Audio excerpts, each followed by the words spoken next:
Hello. This is Hot Guys Making Out, Sherlock edition for Gauntlet Hangouts in March 16th, 26th, 2018. Uh, with me today we have Tomer, who's playing Sherlock Holmes, Larry S., who's playing Dr. John Watson, Asher, who's playing D.I. Lestrade, and Agatha, who is playing Mycroft Holmes. We will be using the X card, and if anybody in here is not familiar with it, or even if you are, you can say X card. You can tap the X card in the roll for your party window, or make this gesture with your arms, and we will stop the action and go a different way. If we're confused as to what happened, like if things are going super fast, we'll ask what the content was, but we'll not ask why or anything like that. As far as tone is concerned, this is in the 1880s, but we're going to avoid any particularly harsh language around homosexuality, mostly because the terminology isn't the terminology from now. I'm not interested in hearing anybody's terrible fake British accents. If you have one that you're comfortable with and you don't have to strain to do, and it doesn't sound like disruptingly silly, that's you can go for it. But I have to say that this game, much like other games that have a comedic element, that comes from the play itself and doing sort of like the obvious next thing, and just sort of, we all get a chuckle out of the two primary characters' awkwardness, because it's gonna get awkward. The mechanics of the game drive us towards awkward pauses and occasionally grandiose displays of affection. So, with all of that in mind, we can step into our. Well, we should need to pick our threat first. The threat options, which I probably should have copied to the character keeper earlier. Oops. They will be on the second page of the character keeper. If you all look there, there's Sherlock's nemesis and evil ex-boyfriend Moriarty pops up to sow chaos. An ominous ticking begins in Sherlock and Watson's home. Sherlock is accused of a crime he did not commit. A cipher sealed with a loving kiss appears on a piece of paper from under the door. A person of the Queen's Secret Service makes an appointment with Sherlock, and a private client swears he saw a werewolf on the moors. Any of these seem particularly interesting to any of you?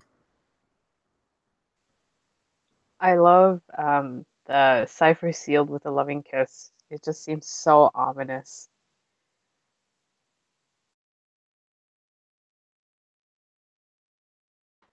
I agree. That sounds good. I am seeing appreciative noddings from Larry and Tomer, so we will go with that one. The way that this works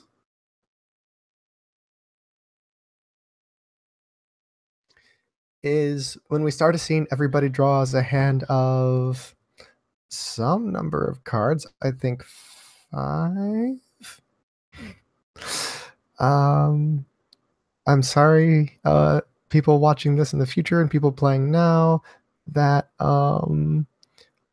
I am recovering from a cold and my voice and my mind are a bit screwed up. Yes, everybody will draw 5 cards, and when you do something, when the play rotates around to you, in the order in the character keeper, so Holmes, Watson, Lestrade, and Mycroft, or if they aren't in the scenes, then things going on in the environment or other secondary characters. But you have to play a card, and we'll play it. I don't know, somewhere in the middle of that window. And the first scene starts with and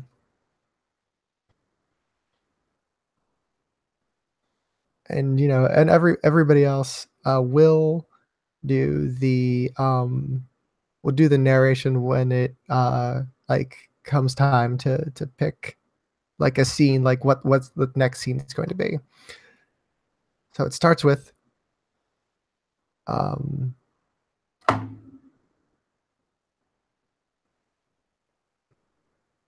so amidst the chaos of the Britain's loss in the Boer War is a young man, a doctor, freshly recovered from battle after suffering a bullet wound in the Second Anglo-Afghan War. He only has several bags and a reasonable pension to his name. Feeling lost in the city that he once found so familiar, he seeks accommodation and with it a new place to call home. Fortunately, a friend of a friend needed a new lodger, someone tidy, clean, and who doesn't mind the odd human skull about the place. The man stands in front of a large, gray building with a piece of paper clutched in his fingers. Meeting, 2 p.m., Tuesday. Sherlock Holmes, St. Bartholomew's Hospital Laboratory. The gray skies hang over the front door, making the dominating architecture appear even more dingy and unwelcome. He enters and finds himself snaking through corridors and down the stairs to a door marked laboratory. He knocks, enters, and finds himself staring at three strangers. Pause for cough. A ferret-like woman paces idly, a cigarette in one hand and the other stuffed in a thick coat pocket. From her dress, one can identify her as a member of Scotland Yard. A somewhat rotund man smokes near her, dressed in a pristine, expensive suit that's a little too snug. A second man, hunched over a laboratory table, commands the room. Ah, see, dear brother, one can clearly tell from the content of Lord Campbell's tea that he suffered no heart attack, as you suggested, but rather poisoning, a lethal dose of dried foxglove mixed with his morning Earl Grey. It is at this point that this handsome man notices a new presence. He straightens, looks over his shoulder at the young doctor. He runs his eyes keenly over him, bemused flickering behind his gaze before settling on the realization. I see, you must be him. He extends a hand. The doctor looks at the invitation, following it up with the dashing stranger's face, taking him in for who he is, a new prospective living companion. He wonders, will he get on with this eccentric, handsome gentleman? Can he really settle down again after the horrors of war? Will he be able to find a new purpose in London to make him feel alive again? So at this point, I would like we can do it when people start their turns. So starting with Sherlock, put 5 cards in the and hit draw, and then move them to a corner of that play space. And then you will play a card. Playing cards goes around the table. You play low, and then the next card has to beat it, and beat it, and beat it, meet it or beat it. And 2 through 10 are count as those values, and everything else is 11. So when an ace comes out, that's when the threat starts to manifest. We can just get like vague inklings of it at 1, and as it gets higher, 2 and 3 and 4, it becomes more and more manifest. And when you play those cards, you narrate how that enters the fiction. So even at 1, that may not appear. It may be some telegram person or an angry letter or something like that. That's not the cipher, perhaps. But anyway, I will let Tomer take over. So I've drawn my cards. I have a set of 5 there that the rest of you should be able to see. I don't think I hid them or anything.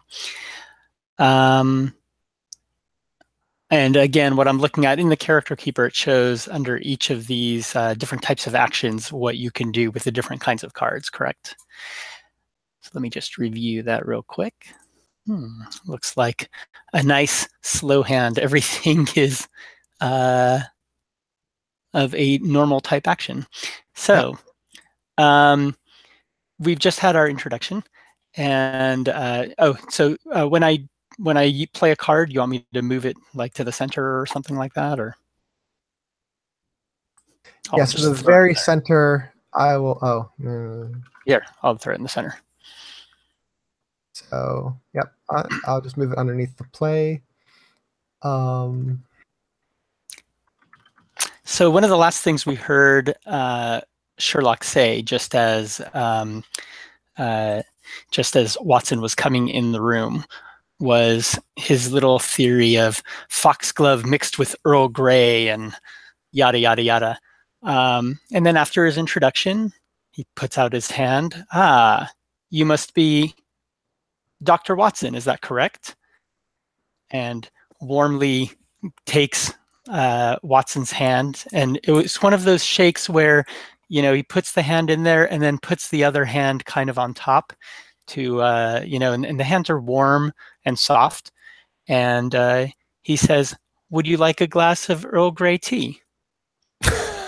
And he turns and, there's a little teapot right next to all the lab gear, steam coming out of it. Awesome.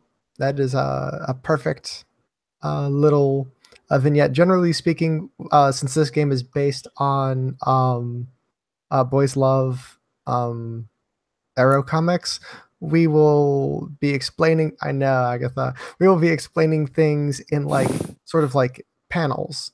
In other games, if you've played with Jason or Rich or whoever, they talk about how the camera does things. We can still use that language, but it's going to be filtered through the lens of a comic book. So go ahead, Larry. Draw your 5. Right. So how do you do that on this website? You want me to explain? Yeah, please. No worries. So up at the top of the roll for your party, it should have a whole bunch of boxes, and it's got like D4 and D6 and all this other. Oh, there's a cards one. There's a cards one. So the one after cards, because it's cards colon, and then there's a box. Put the number 5 in there, and then go click on the red submit button. Okay. Let's see if it works. And then what you can do is you can actually select these one by one or whatnot, and then drag them under the Watson text if you want to put them down there. Okay. That seems to be working. Cool. Go iPad. And then I'm assuming, River, that you want us to maybe drag the played card on top of the last played card, right? So that's almost like a discard pile.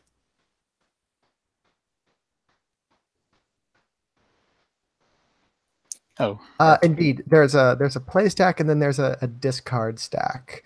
So they will be under, each one of those is under that label, and we will just have queens and aces or whatever off to the sides, or in people's hands. Because I think the way it's supposed to work is that they go into the hands of the people who have them, and they don't get discarded. Yeah, I don't really understand how to move cards once you draw them. I mean, I don't have any cards, but I wasn't really sure how that would work. But I'm assuming touch and drag, because you're are you on a device or your computer? This part is on my laptop. Okay, so you'll click and move. So I click the 4 and then I can move the 4. Okay. You can only have one thing selected at a time. One other quick question. Do you redraw a card afterwards, or do we slowly run out of cards? You run out of cards. Okay. All right. Okay, so I have to make a decision. It is your play. So my special card is a heart, which if I do that, make decisive or successful action or offer a moment of brilliant insight into a case. I don't have any brilliant insights into the case yet. Yeah. Or you can or you can act decisively. So what would normally happen here if that 9 you had in your hand was not a heart, you would make sort of like a bumbling like introduction of yourself. But with a heart, you can be very firm and decisive and like really set a good first impression if you want to. And then the Jack is your moment of passion card that you can use if you want to. But that will also limit everybody else's actions if you do that, because then everybody else can only play face cards. Oh, interesting. Yeah, it might be a little abrupt to go straight to a Jack. Yeah, okay. So I guess I'll try a heart. I guess either heart is fine, doesn't really matter. So I'll put it into the played. And okay. So I've been offered the Earl Grey tea. So I think Watson continues shaking Sherlock's hand, and I guess like without really sort of breaking stride, responds, Earl Grey sounds lovely. Perhaps hold the foxglove. And, yeah, that's my little vignette. Oh, As I drop my phone. Not quite as smooth as Watson. Asher, you are up next. Go ahead and draw your 5 and play if you can. All right, but I'm not in the scene, right? Or no, Lestrade is there. okay.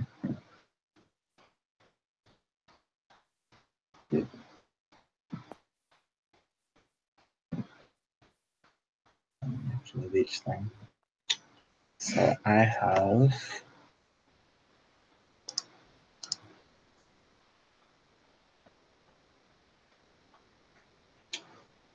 So we all need hearts, right? They're not different suits for different people. Or Sherlock and Watson need hearts. So all of these are normal, I guess. Yeah, there's no difference between hearts and other suits for the support characters, and there's no moment of passion. It's just, I put you over. Do you see that over on the right side for Lestrade? Okay, I see it now. Oh. My screen's just not that big, I guess. Oh, shit, it's off the screen for you? Yes, I had to scroll over to see it. Oh. All right. Agatha, can you see the Mycroft area? It should be in the lower right. No. No. Awesome. I feel like this whole screen actually, well, no, I see it now. But I still can't like move anything, so just Well, FYI. I'm like clicking them. We'll move them for you then, I guess. Okay, sounds good. All right, I'm putting the cards back where you can see them, Asher. Sorry about that. No, it's okay. Either way works. And while we're doing all this bumbling in the beginning, can I ask a question about the way I executed my scene? Like normally with one of these cards, I did like a couple of things there. Is that kind of the intention of the game, or? Yeah, you can I know do it can be like loose. one panel, several panels, as long as you don't like, I don't know, you don't go more than like half a page. Right. Perfect. Okay.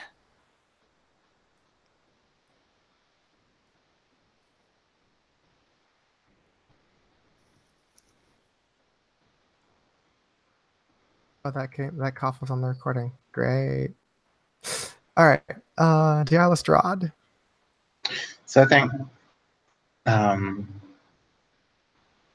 Lestrade would ask, how are your cases going, Sherlock? Do you need any new new mysteries to solve or kidnappers to find?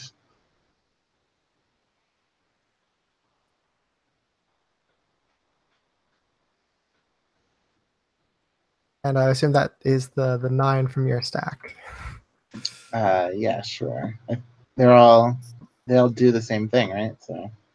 Well, you would if you could not play above the next.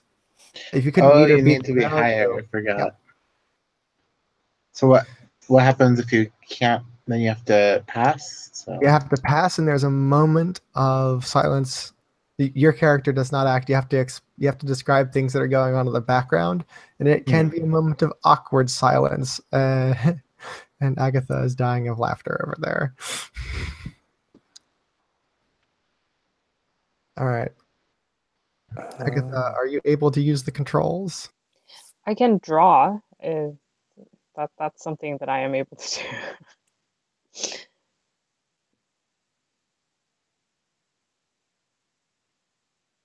Oh, or not? I don't understand what these 5 things, little pillars are. I thought I was gonna pull cards, but It's to the right of the label. oh, don't kill. Sorry. Let's try that No, again. it's all right. The layout on this isn't perfect. Haha! Face cards. Um, uh,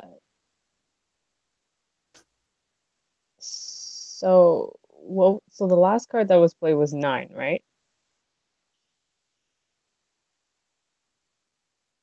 Yes? Yeah, I think so. Okay. Yes. Okay. And you said the rule is that you have to play a higher card regardless of suit, correct? Yes, you have to play that level or higher. Oh, so you could play another 9. You can play another 9. Yep. Okay. Which I don't have. Let me just double check what the... So for you, all of the faith cards, except the queen, are the same. Oh wait, no. Jokers Instead of Joker, are yeah. different. Yep. So it doesn't even matter if I play a face card, right? Correct. You can play a jack or a queen, whichever one. It'll have the same effect. It's just a card for Mycroft. Okay. Yeah, I'll play the jack. I can't physically do that, All right. that is what I'm doing. So Mycroft has his hands settled over his stomach like he always does, and he's sitting down. He's not standing because standing is not what people find Mycroft doing. And I'm just running my eyes over the new person that came into the room and has been now ignored since Lestrade is talking with Sherlock about this new case now that Sherlock is working on, and I am content. I settle back into the chair and look like I'm asleep, but I am not. Brilliant. Now I'm assuming it's back to me. It is back to you, and you are unable to play. That's right. So I have to do a discard and then draw. Is that right? That's right. And then I just describe environmental stuff, right? Mm-hmm. Awesome. And it can be like you can describe, like, you can describe Sherlock making the tea or whatever. Like it doesn't, like I'm not going to be super restrictive on this, but you can't like interact with Watson or anybody else. Right.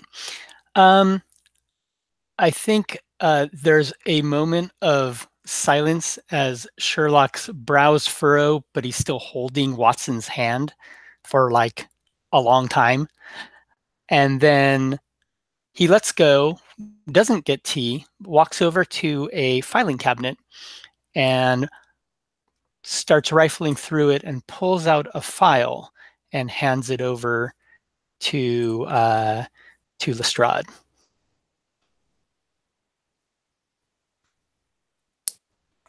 Nice.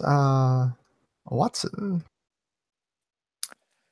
So I could play like any of my face cards, basically. Is that because they're equal or higher value? Is that the idea? Yeah, exactly. They count as 11s essentially. Okay. Well, I don't want to go passionate yet. So I guess I'll just play. I'll play my queen, which is like a normal non-heart. Okay. So sorry, I'll get a hang of this eventually. Oh, my queen got buried underneath. Shit. Oh no. What have I done? That's okay. I think it's just because depending on the order of the cards, they're still above and below each other. Okay. You know what I mean? So I wouldn't worry about it. We don't need the most recent card on top, right? I thought we did, but Do okay. we? Well, whatever. Oh, River, are you talking? No, right? Yeah, I think as long as we What? know Yeah, I can just what it delete the is. other cards that are on top of it. Okay, so describe or express my thoughts or feelings, either internal monologue or character dialogue. Yeah, I think I'm going to describe my feelings. So yeah, Watson is feeling he's feeling dissed. He just came into this room, met his prospective prospective new roommate or flatmate, I guess. For the first time, had this sort of witty repartee, and then all of a sudden, like Sherlock just disengages with me and like wanders off to a filing cabinet. So I'm feeling that initial sense of connection. Maybe there really wasn't. Maybe there wasn't that spark that I initially thought there was. Excellent. So I'm looking forlorn.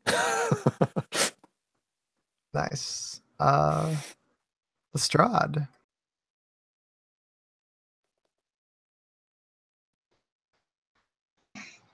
All right. So is there a way to where did my cards go? Oh, okay. So is there a way to reset what we're at, or is it just going to keep going up? It will reset when the scene ends. Okay. So yeah, you're gonna have to describe something that's going on, or just be in an awkward silence, or Well, I'll be reading the file that I just got and probably like comparing notes to what I had, and maybe get some tea for myself as well. Sherlock didn't even offer. So I get one more card since I discarded it. actually. Oops. Oh. Sorry. Did you do that already? It's fine. Okay.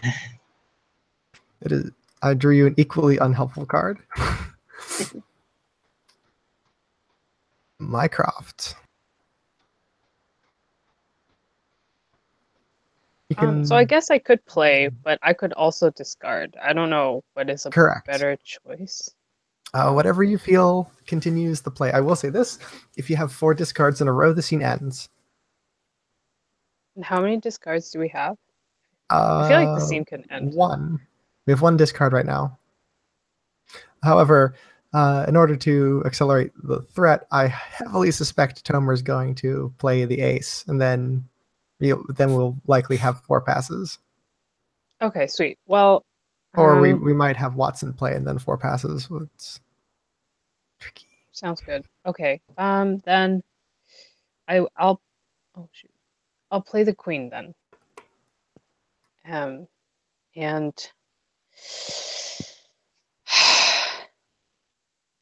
Mycroft is not sure why he's actually here, because he basically never leaves the Diogenes Club, I think is what it's called. So he's sitting there, and his brother called him here for some reason because something was important, so important that he needed to be pulled out of his usual spot. So he thinks about this for a second. He looks at the pot of tea beside Sherlock, which has not been offered to him, of course. And Michael just clears his throat softly. Sherlock, I believe you have something you meant to tell me. That's it. Yes, Sherlock, I believe you have something to tell him. Yes. So let's go ahead and use this ace. So under ace for Sherlock, it says describe an escalation of the threat. And it says this for all of us, right? For aces. Describe an escalation of the threat. Leave the ace on the table to mark the escalation. So I'm assuming you want me to put it kind of toward the right of play, maybe? Okay. And how would you describe what escalation means? It is a threat becoming more manifest in some way. So this could, Watson may have closed the door behind him so that the letter could come out from under the door at this point, or he could do some foreshadowing. So I think what happens here is Sherlock turns to he's passed the file over, and he turns to Watson and says, well, good man, you live here now. You can serve yourself, of course. And what is that you've dropped there on the ground? And he walks right by him and kind of brushes. There's one panel where you see their hands kind of brush each other as he's passing, right? Just a close-up of their hands. And he leans down and you see a letter which is near the door.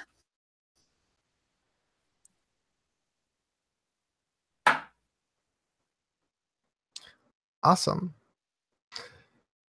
Nice. So yeah, Watson.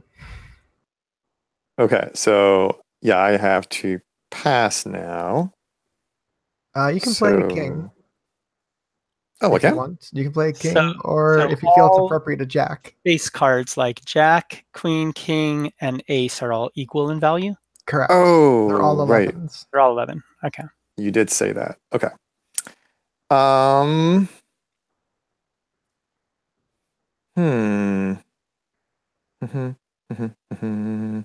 Okay, then. Ooh, okay, wait. I don't know. I feel like it's still too early to play the jack. Increase the intimacy. He brushes past me. Yeah, I agree with you. I feel it's maybe a little early to do this, to go intimate. But you could. Nah, probably not. I'm tempted in some ways, but okay, no, I'm not going to do it. Okay. There's also the heart card, eh? And you can do something with that or something. But well, no, I can't play that. It's below the face card. Ah. So it's useless. So I can only play the king. So I'll move the king over, and I'll just put it here or something. I don't know. Okay, and that means more monologue, or I act or offer an incorrect theory. Oh,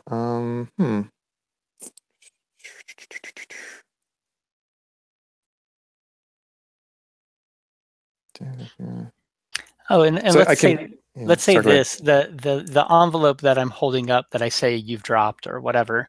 Yeah. In the panel, it's not just like a simple white envelope. I'm going to say that there's a design element to it, right? There's like some kind of border around it. There's very scripted writing. It definitely looks not just like a plain envelope, right? Yes. It comes from, as the threat described, sealed with a kiss. That's right.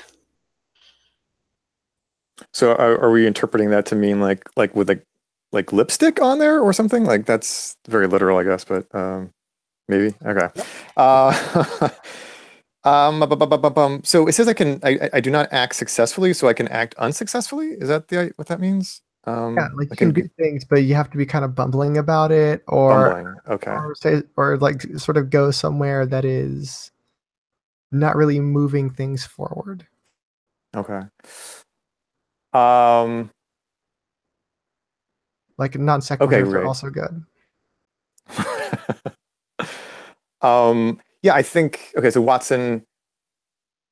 um Watson is a little flustered because yeah, actually I think I did in fact pick up the letter like on my way inside the building. And had totally forgotten that I had placed it in my pocket, and it's fallen on the floor, and now I'm just terribly embarrassed. Here I am, like picking up correspondences and then not taking proper stewardship over them. Oh my, good heavens, I'm so sorry, Mr. Holmes. Your correspondence, I forgot. I picked it up on the way in.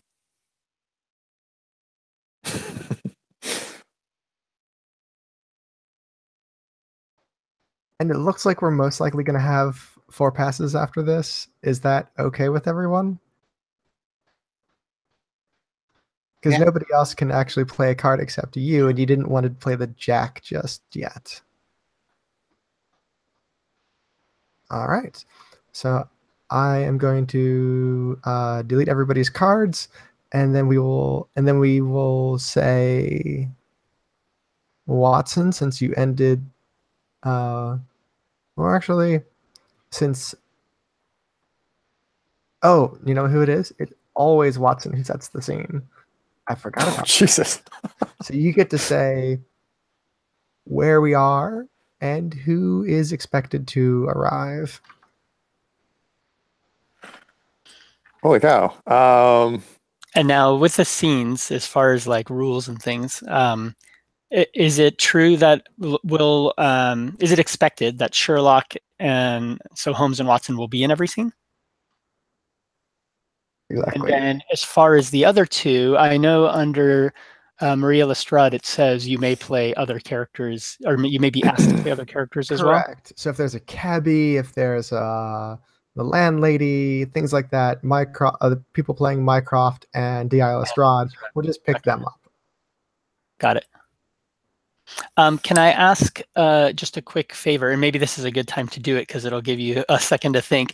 Are we going to take any, I don't know if we've scheduled any breaks. I need to take a short one. Thank you for reminding me, actually. I wanted to take a break after the first scene, and then after we resolve this first threat, because you can, if you play fast, we could get 2 plots in before the game is supposed to end, before this session is, our time block is supposed to end.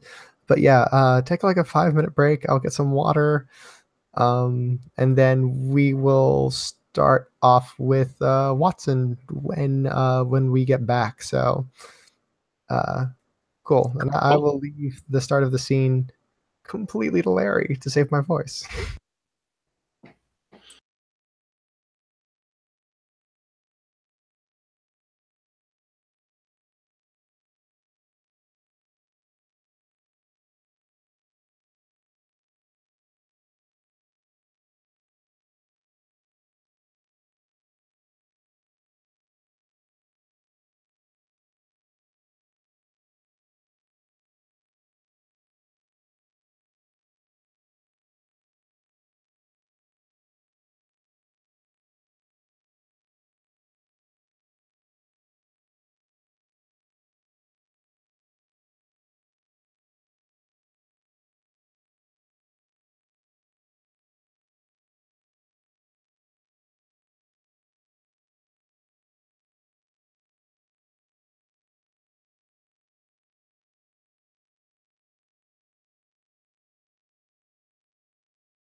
I definitely like the the description of the panels and things. I think that's a good way to frame how to view your scene taking, because I know that's coming into a lot of different story games. Like they each have different concepts of what constitutes a scene or your turn or whatever.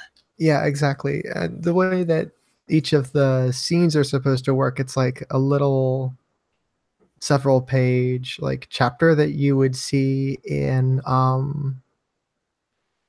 like those monthly anthologies of manga, or like if you got the, I guess what we would call the trade paperback, it'd be the little chapters that are only a few pages. Right.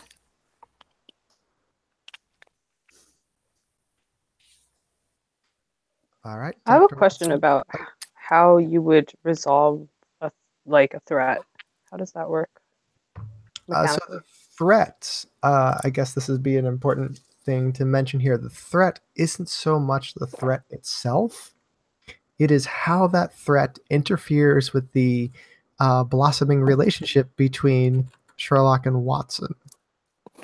So it isn't the fact that, it's the fact that, you know, this thing might consume all of Sherlock's time, or it could be that, you know, that this is like a threat leveled against him that he feels he needs to address, and he's going to be distracted with those things instead of focusing on building the relationship with Watson. Yeah, so being distracted with like cases and stuff instead of important things. Right, exactly.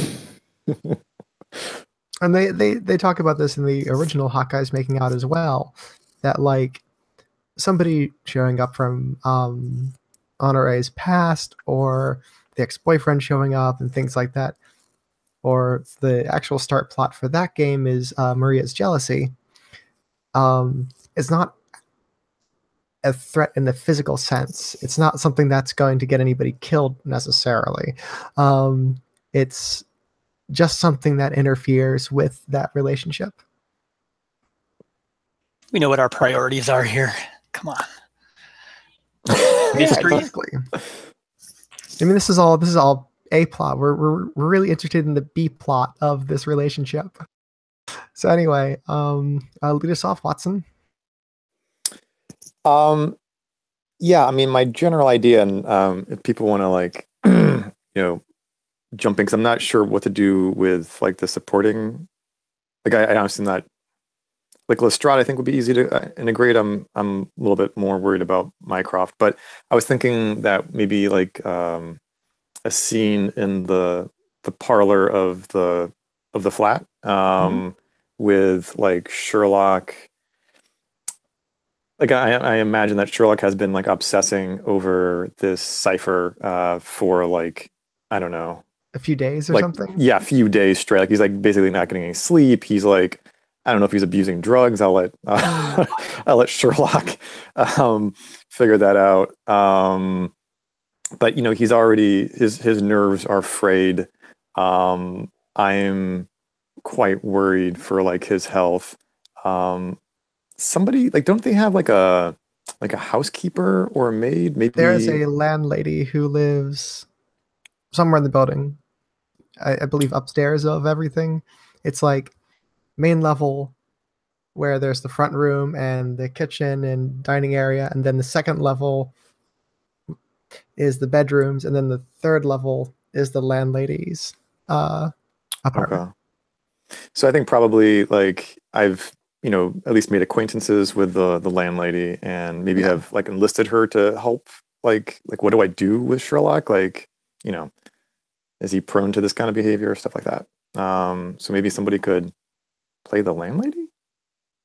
I don't know. And maybe Lestrade can just, I don't know, maybe Lestrade is there, just because. Maybe Lestrade can also just barge in her own self. Yeah, totally. Oh, that's right. So I don't have to necessarily determine like who all the other characters, like how they're going to fit in. Like you guys can just sort of do No, that. no, Okay. unless it logically follows from one scene to another for somebody to be there. Okay. For instance, you could have, probably a good place to start here would be you bringing Sherlock something to eat or drink with the intention of getting him to eat or drink, but he probably won't because he's an a-hole. He's in one of those moods. Hmm. So am I also drawing cards now, or? I already drew your cards. I'm Oh, sneaky. you did. Oh. Why don't I see them? Maybe I need to like refresh this or Yeah, do something. a refresh. I think you I don't see. see my actions and I don't see your actions. I think this is what is happening. Ah, I see them now. Okay. And so normally Watson sets the scene, but also plays the first action. Yes, exactly. So Okay. yeah, you could play that heart and be assertive. You could be successful even. You could, you know, aim for something and actually hit it. Mm-hmm. Mm-hmm. Um, And in theory, just before we jump into the scene, whoever's next, if they decide I'm not ready to jump in yet, they could just do passes to kind of paint the scene without them actually being there, right? Because doing a pass is just like you're setting some scene detail, right? Exactly. And Okay. you say you've never played this game before. No, but so many games like this, right? You start Gotcha. to. This is oh, great, by the way. I'm really that's digging this. yeah, that's a good. I'm glad you mentioned that because so you don't have to play a card just because you could play a card. In other words, it seems like okay. Um, I think I'm actually going to start off. I'm going to start off bumbling. So I'm going to play the 6. And Alright, show us what that looks like. yeah, so Watson.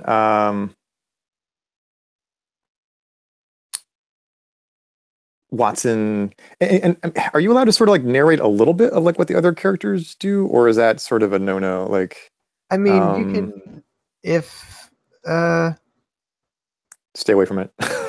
yeah, don't lean into it really at all. I mean, Okay. you can show people having like natural reactions. Like if somebody's moving in out of the corner of their vision, they're going to look up, but Uh-huh. don't take any like narrative control over them. Yeah. Is Yeah, that, yeah, yeah. Given that this is the beginning of the scene, you're still responsible for setting the scene. So if you want, like me as Sherlock, like if you want to tell me like where I happen to be, that's cool, right? yeah, if Okay. he's like passed out in a stupor or writing papers or, playing five finger fillet with himself, like, yeah, these are all things that Sherlock might do if he's bored or frustrated. I think yeah, okay, so I will take that liberty then. So Sherlock is like pacing back and forth in the parlor, brows furrowed, um, hands clasped behind his back with like the card in his hand, right? So he's in deep contemplation and he's been doing this, for who knows long. And I come in from the kitchen area carrying like a plate of like sandwiches, and I sort of look at him meekly, and like I want to make this offering to him of sustenance because I'm becoming like gravely concerned about his health and well-being, but I'm unable to like find I'm too afraid to like interrupt his thought process because I've already sort of discovered that he's this great mind, um, and so instead I just sort of like ineffectually like place the sandwiches down on like a coffee table, perhaps next to like other plates of previous offerings that have been left to languish there. Perfect. D.I. Lestrade. or whoever, or possibly the landlady, or possibly just some sort of detail that's going on in the background. So how long has passed since the last scene? Like, when is this? Several days. Okay. So probably, I'm gonna say 3 days have passed. So Sherlock is on the hairy edge of like hallucinating from sleep deprivation and all those sort of fun things, because of course they have to make it as awkward as possible. So I have to draw. I don't see my title anymore. Oh, yeah, just Maria. Okay, so draw 5.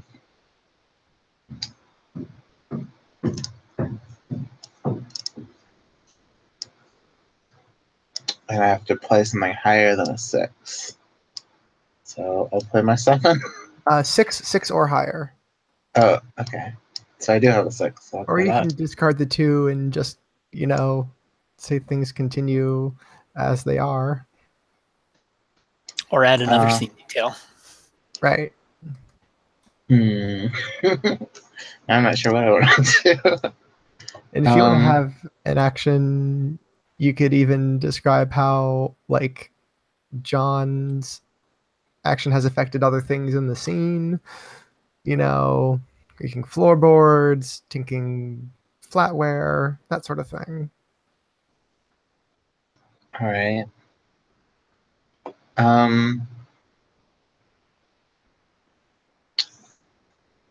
right, so I'll discard. I want to describe like this, the corkboard Sherlock has, right? Of like all the cases that he's working on and how they're all connected and all the people that he's like tracking at the moment. And the strings between them, yeah.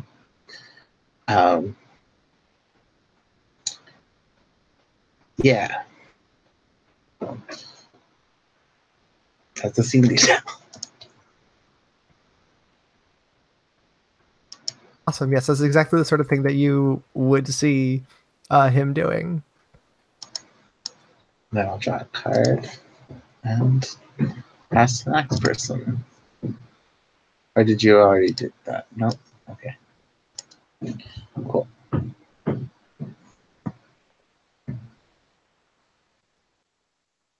Okay, I just drew cards as well.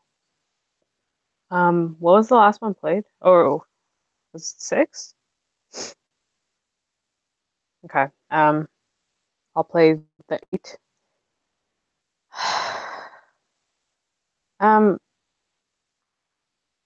So, okay.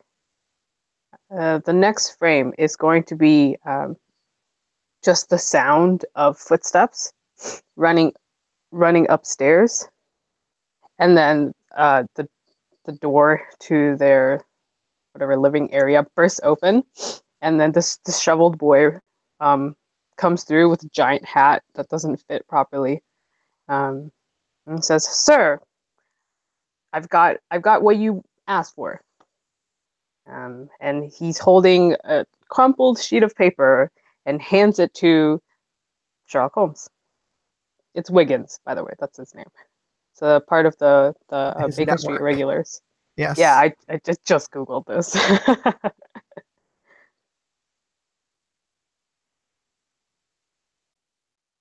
All right. Okay. Sherlock. All right.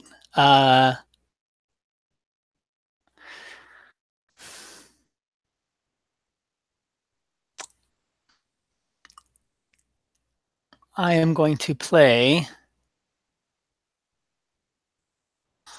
my Jack. Oh, that's not mine. I need cards. Of course I do. Let me get them. There they are. Now I know what I can do.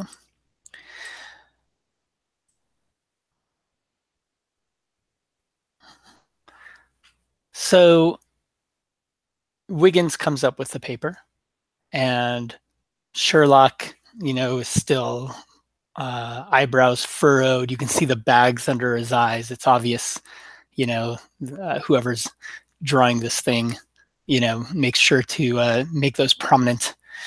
And hands behind his back. And he turns and looks at the boy and reaches out and grabs the paper and says, "Thank you, Wiggins." And then he turns and grabs the plate with the most recent food on it and hands it to Wiggins and says, "For your efforts." Okay, hashtag that's rude though, because usually Sherlock pays with real money. But okay, for the sake of the story. Not this day. I mean, he may have paid him already. Also, Maybe- that's not it. It's rude because of hurting Watson's Watson, feelings. But you don't have a exactly. Wiggins.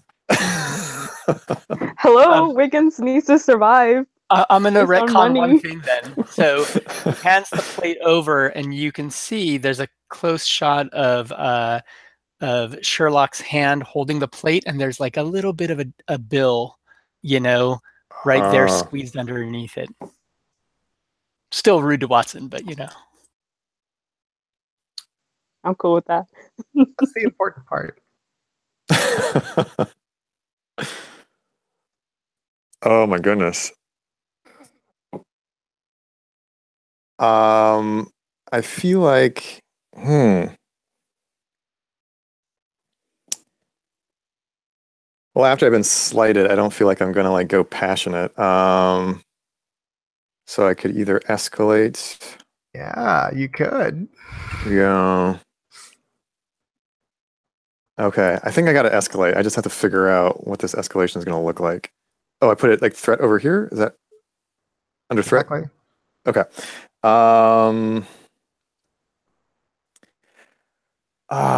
What is this piece of paper? Crap. Be something dramatic, or it could be something subtle, whatever your preference is.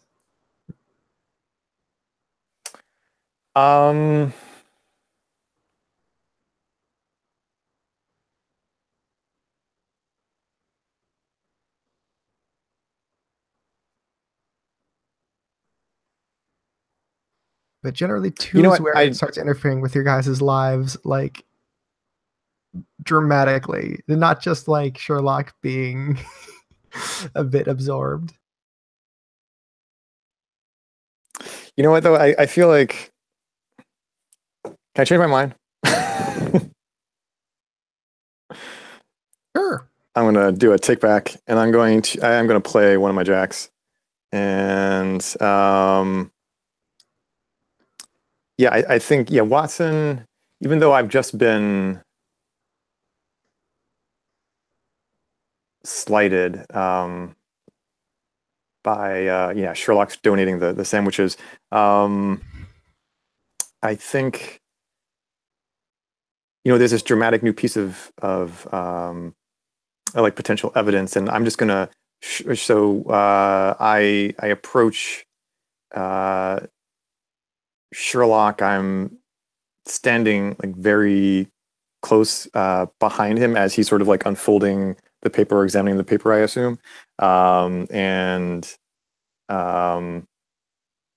I clasp my hand on sort of like the opposite shoulder from where I am, and sort of lean over with keen interest as regarding this new item, and say to Sherlock, Holmes, is what new piece of evidence is this? Does this will this finally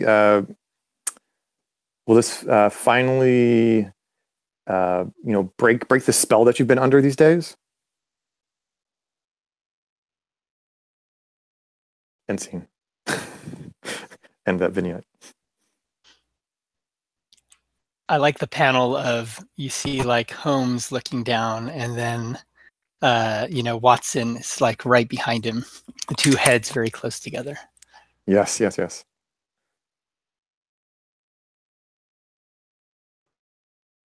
Excellent.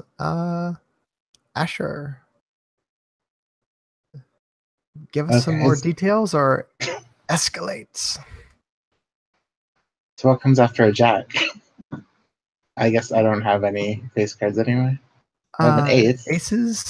Aces, or you can discard, but it's it's always fun to up the stakes. Oh, and ace is advancing the threat, right? So I'm not even playing. I'm just advancing that threat somehow. So you play the ace and you describe the threat becoming more manifest. And we already got the letter, right? So I Yeah, would. we would have a letter, but this would be something else related to it, And we don't know or what the letter said or anything. no, We we just have kind of no cut idea. away. We know that Sherlock has been stymied by this, to use the terms of art from a different game.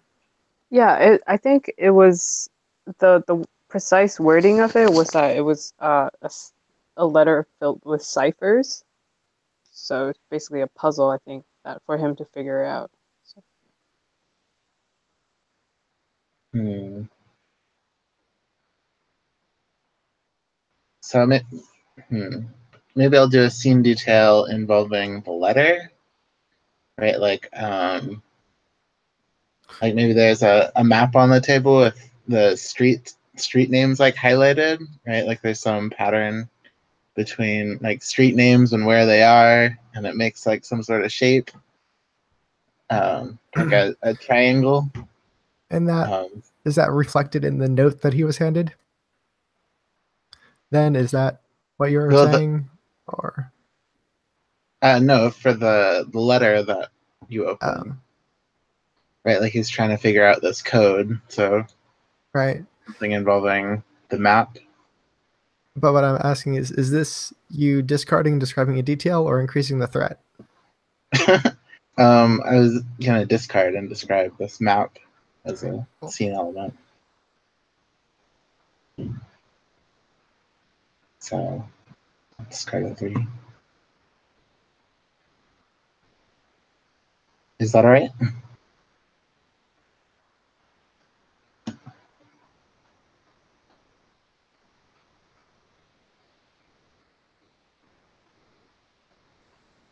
okay. Did you want to continue that? Sorry, I wasn't sure. No, I think that's about it. And you said it was a map Yeah. with points on it that corresponded maybe to things on the letter. Is that what you said? Yeah. Like street names were in the letter. Cool. Um. Okay. I think I'm gonna discard a card as well. So whichever, maybe I'll discard the 3. And this panel is on the sheet of paper that Sherlock is holding in his hand, and then all in his other hand, or maybe on the table or whatever, is the letter of ciphers, and you can tell that the handwriting is the same. It's very florid, kind of like definitely a lady's writing. Um, and then maybe there's some like little lines around there, around the 2 sheets of paper, where you can tell that it's perfumed. I don't know, like they do in manga. Right. I gotcha. I gotcha. Yeah, so the implication is that Wiggins found out a possible, maybe it's the same person, the person who wrote the cipher.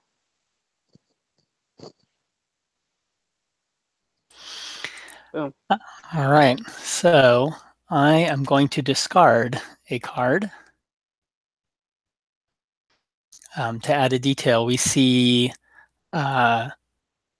Sherlock. We see the letters, and did we see like a smell thing coming out or something like that coming off of it? And we see Like petals or something.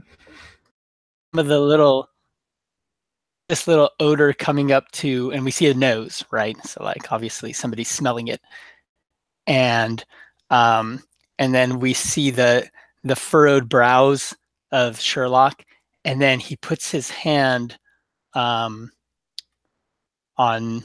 Watson's hand, which is still on his shoulder. But, furrowed brows.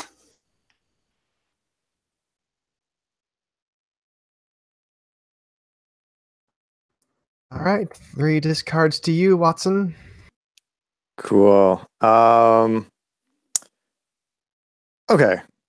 Now it's definitely time to escalate.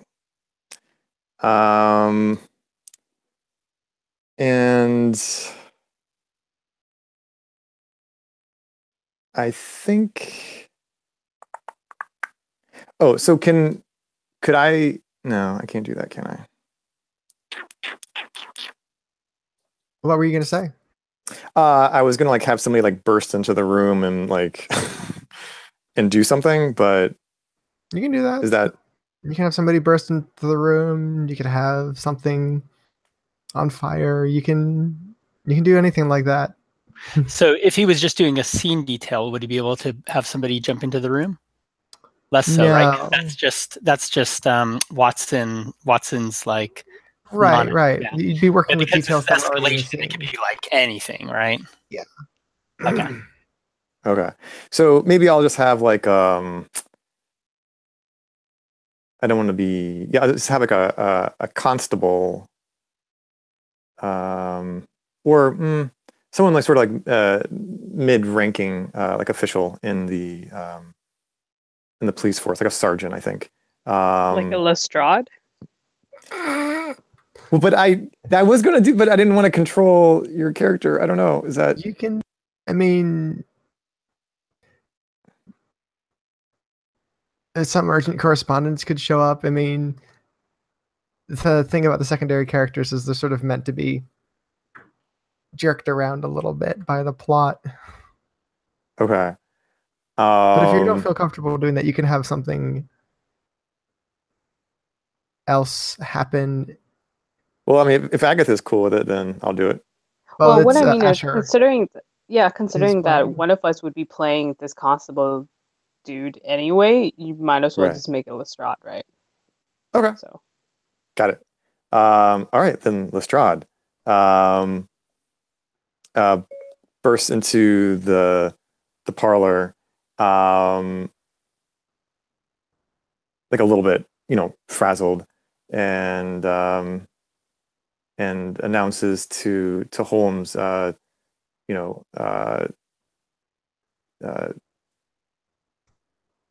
body has been discovered by the river. Well, I mean, not by river because of water, because I want to have a body has been discovered on the streets with one of these these damned ciphers pinned to it. Yeah. And so I guess in terms of comic book framing, maybe it's like the doorway, but it's off kilter to make it more dramatic. Dutch angles. Yeah. Yeah, and Lestrade there in silhouette. That's it.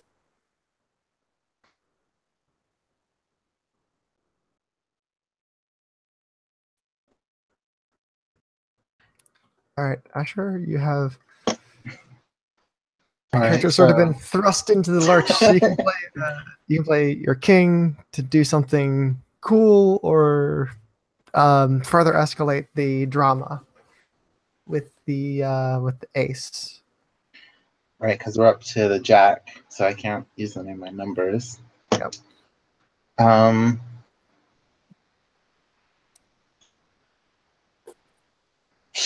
don't know how to take this. I mean, it sounds like the ace was already. All right, did he just use an ace to do that? Yes, he did. I did. He used an ace to do that. Okay. Incidentally, yeah, in future things, you could have, if it reaches 4, you can always have a bullet fly out of nowhere and wing one of the characters. Yeah, that's what I was thinking. But that might be a bit over the top to have that and a bullet happen right after each other. I don't know. It all depends on the sort of story you want to tell. Well, we still haven't really gotten into a romance. No, So but maybe some reason for Watson to come with. I mean, yeah, you can. You could just play the king and start shuffling Holmes around. That's totally fine. And then Watson will start narrating the whatever, and then we can, have some back and forth, or we might just have Watson go to the next scene. Lestrade's pretty proactive, even if she's frequently wrong. Mm-hmm. So I'll play the king to have them both selected. To like take them both by the arm and like pull them towards the door. Like, we have a car waiting. We need this solved as top priority, quick as possible. Now people are actually dying. This is a silly game, Holmes. This isn't a silly game. It's not some math problem. This is real life.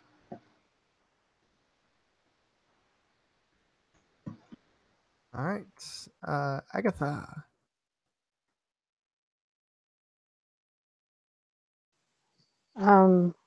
Let's see what I have. Do we have 4 discards already? Doesn't that mean that we're... I think they have to be in a row. Am I right? Is that how it is? River, Yes, you're they muted. have to be consecutive. Oh, I see. Okay.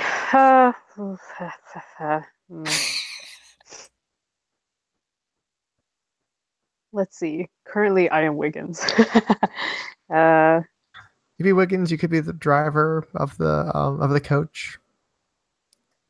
Yeah. So you would have to play an ace to escalate, but that doesn't mean that I can't. You can still play face card because they're the same value. Hmm.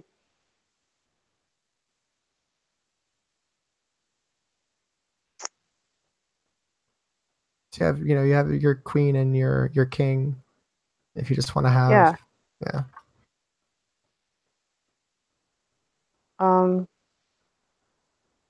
Maybe I'll just discard. All right. Yeah, actually,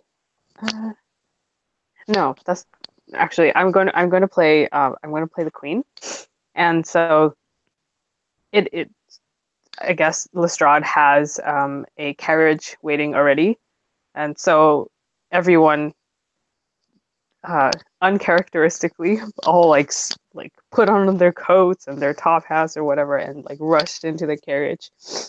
And as everyone is piling in, the carriage driver is just like, some very nondescript dude with like a stubble and good day, sir, kind of thing. But he one of the frames is that it just like kind of focuses on his eyes specifically, and he eyes the sheets of paper that Sherlock is holding in his hands, and like it's like kind of folded, but then he can tell because there's like, I think before it was described that there's like some kind of pattern on the outside of it that makes it look like not a normal envelope or something. Anyway, so he sees it, and then it just like, and then the next frame is him just like smiling secretly to himself. Cool. Holmes.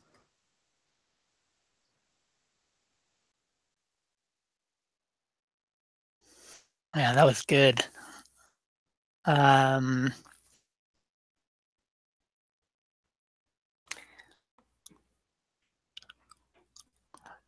me see, with just details. Sorry, discard.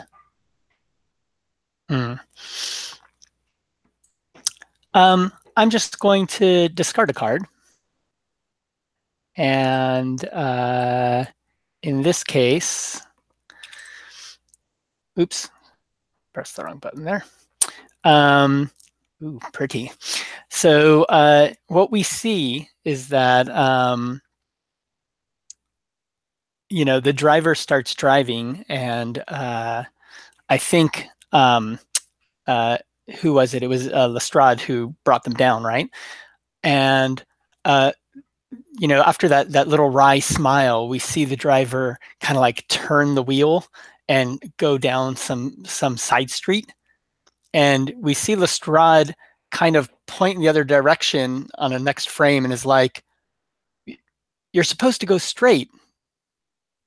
And maybe the driver is something like, says something like, "I know a shortcut," or something like that, right?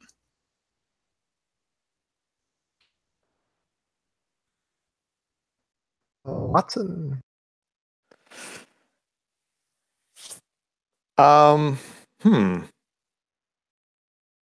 So we're being kidnapped.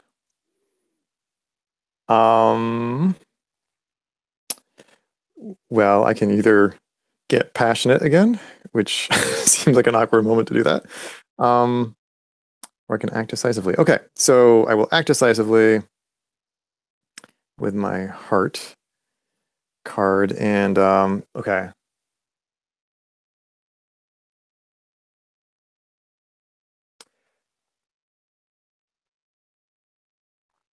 I hate to break it to you, Larry, but that doesn't beat the big queen that's already up there. Oh crap!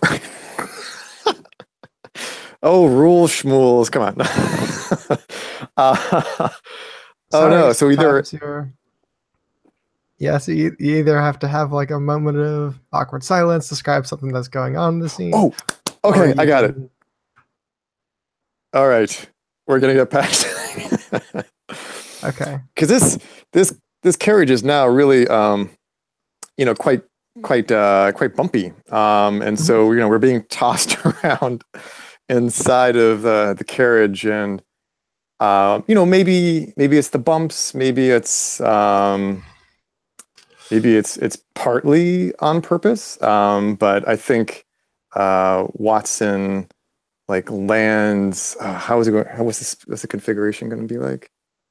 So I imagined it's you and Watson side by side, and then Lestrade opposite you. Because this is a carriage. You have people generally facing each other two abreast. And we totally went down this side street that's all cobblestone, so you see the movement, it's definitely shaky, right? Yeah, I think there's a sudden jolt because we're now maybe imagine the pace is picked up after Lestrade yelled, right? Sure. And Watson kind of lurches forward suddenly into the arms of Holmes, and there's this moment of awkward embrace between the two men.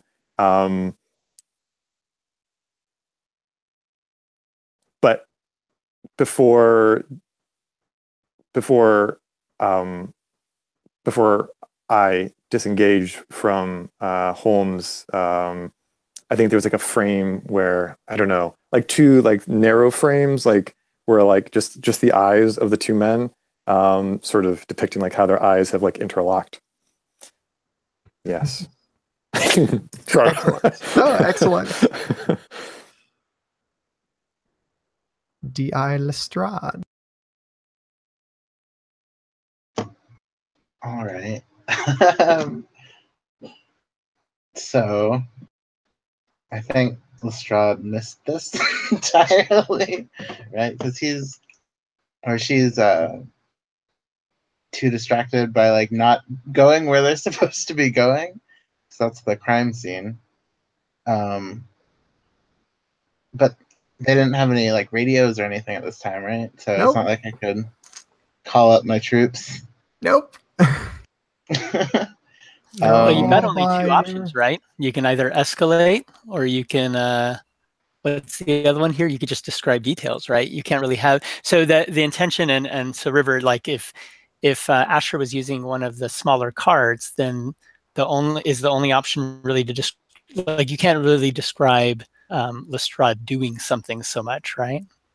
Yeah, or at least not doing it with any sort of satisfaction. It could be we see Lestrade was trying to climb out of the carriage or something like that, but hadn't made it, Kind of or failing or is busy loading a revolver or Wait, something. I thought that it because it says that when you pass, which is when you discard then draw. It's when you describe some bit of environmental detail not relating to your character, Hmm. right? And so then it Yeah, would we've hit some like acceleration here though, so I don't know that it's But it sounds like rules as written, yeah, you're not really doing a thing as your character, but it sounds like we're gonna play it a little bit loose. We've kind of hit the gas here. So Well, and these are side characters, so maybe I can do some other character. yeah, or even if a you're or something. So my question about environmental detail is, can you also describe like the carriage pulling up to a place? Yeah, you could describe And the then carriage pulling up to a place. yeah, and then like describing that place or like what sounds they first hear, right? Like so that's not Yeah. that's not what Lestrade specifically is doing, but it's still like it's not that if you're describing the environment that you can't move the plot forward. Right. Right. Right, okay. All right, so I'll discard 5. And yeah, describe where we're going. So I think it's like a abandoned bank building. So it's like very prestigious, like big marble walls, and but it's been abandoned for a time, so it's all boarded up. And then we like pull it up to the back, and there's um, and there are a bunch of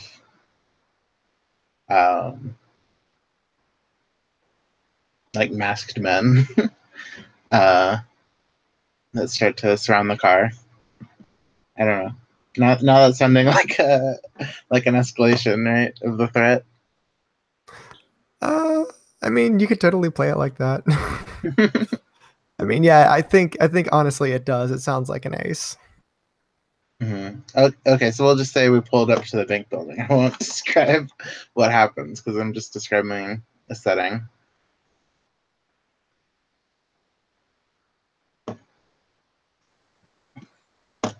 Yeah, that works. Agatha. Huh.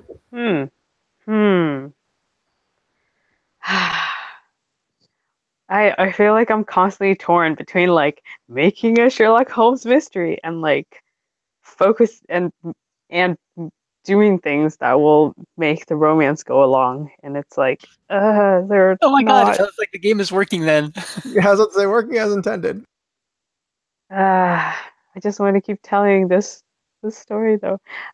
Okay. So I'm going to play the king, and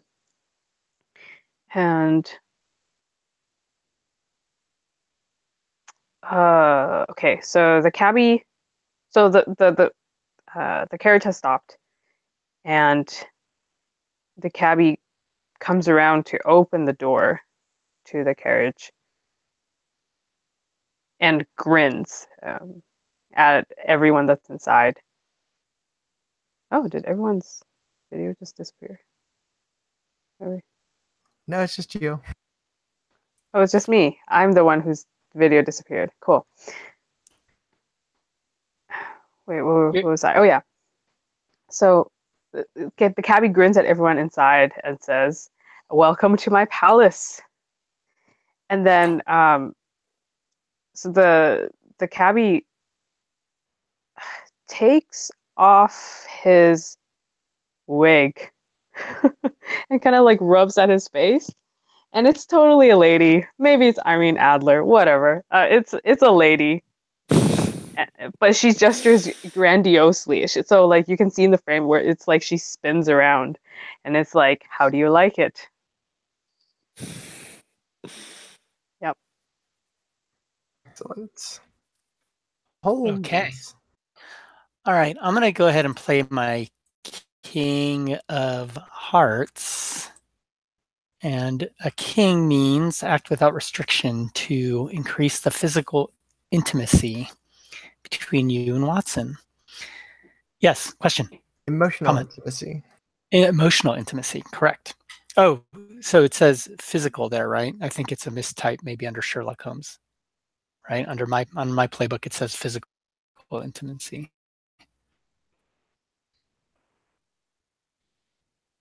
Intimate that you've never done before, but see how like the first. River, are you talking? You're muted again. Yeah, I think it's totally supposed to be. Yeah, which is good. That's the way I read it. But yeah.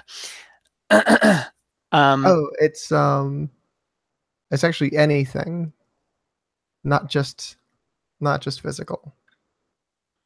Okay. So I think, you know, we see that flagrant dance that Irene does, and then Welcome to My Palace and all that. And Holmes lean to see a frame of Holmes's lips and Watson's ear and there, and he says, you know, I'm so glad you're here.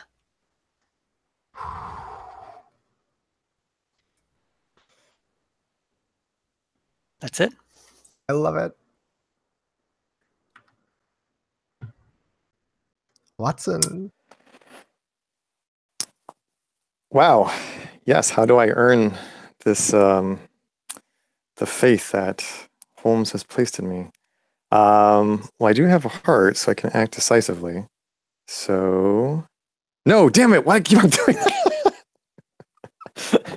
No, I can't. Okay. You can only pass. Okay, so I will discard it down here, I think. Yeah, exactly. In the discard, only... I've been clearing them out every time somebody's done a scene or done a few frames. That way, we could clear how many consecutive passes we've had. Got it. Okay.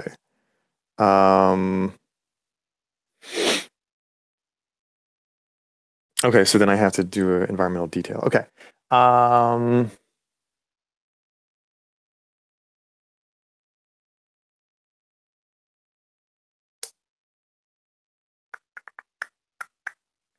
I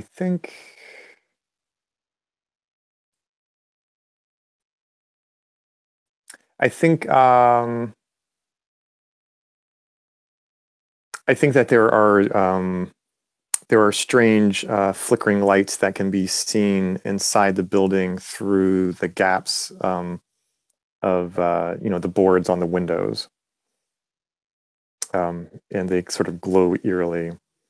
So yeah, maybe there's just like a one frame, relatively large frame, just of the building. Well, no, of a close up of some of the windows. Yeah, that light emanating from it. Awesome. And by the way, Holmes, do you feel that the threat was de-escalated by Holmes showing some, intimacy? Oh, right. De-escalate the threat if appropriate. I don't think so. I think, Okay. in fact, we kind of see that after that whisper, Holmes is kind of beside or almost protected by Watson from the outside, from Irene and whatever's going on there. But that sounds actually like it's more emotion. That's more intimate, which is resolving the thing. Like you can ignore the ciphers. That would be resolving the threat, because the threat again is to your two's relationship, not to anything of the outside world. Oh, right. Mm.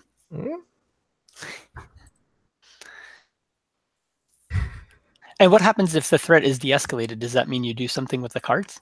If the threat completely vanishes, that's when it ends. So, but somebody else can just crank it right back up again.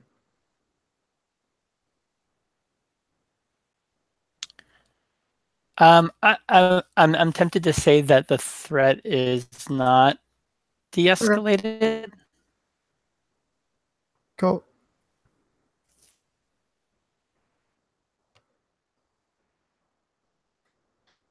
Right then. The Lestrade.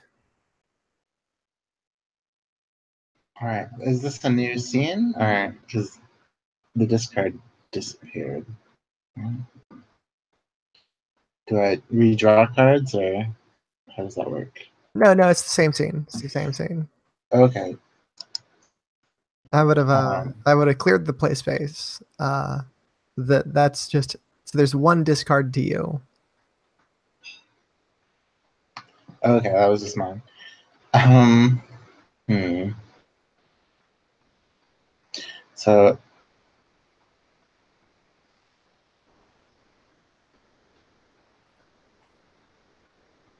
how do I want to do this?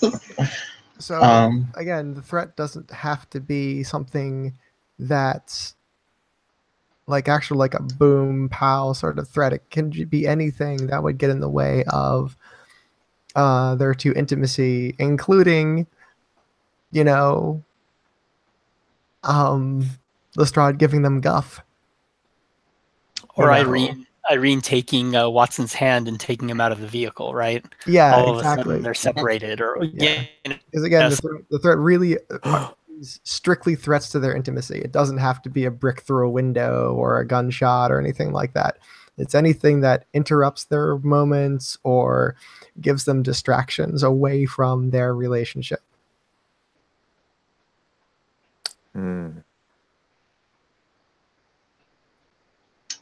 Right. So it was.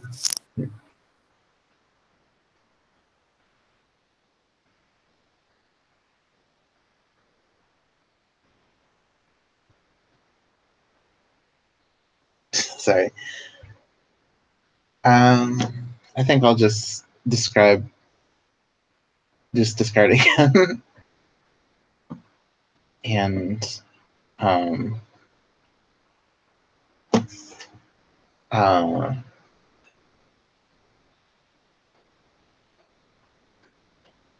and describe what the driver is doing now.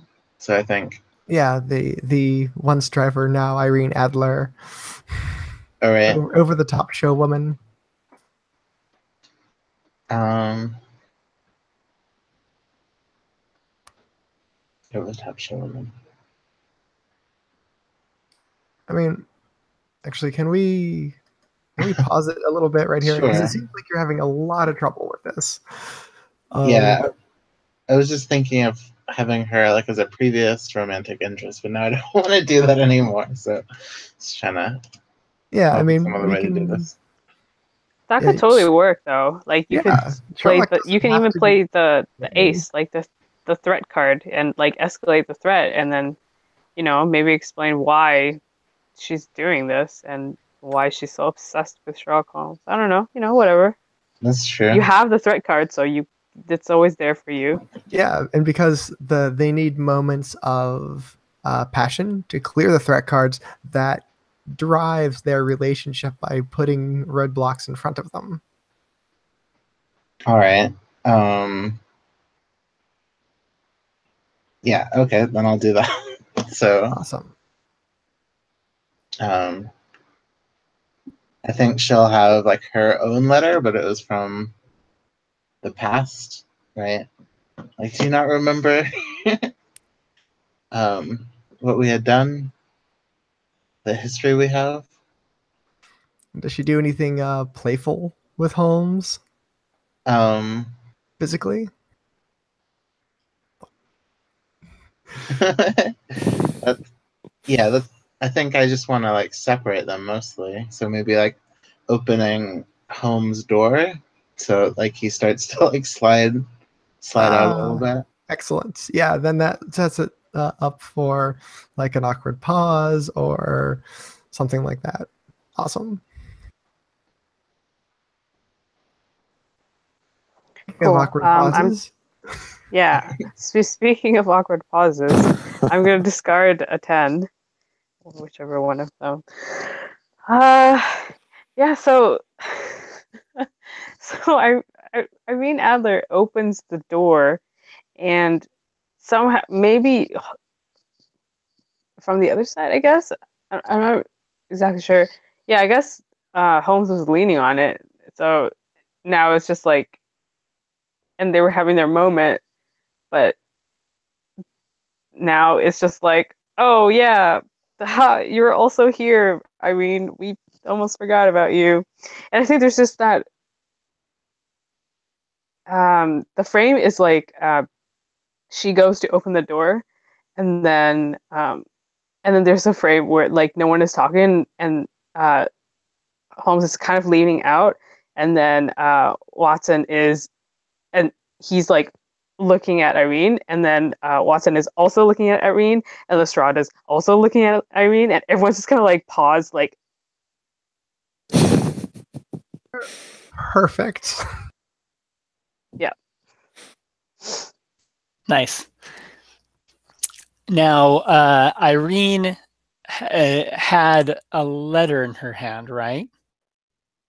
Yes, presumably from previous interactions. That's right.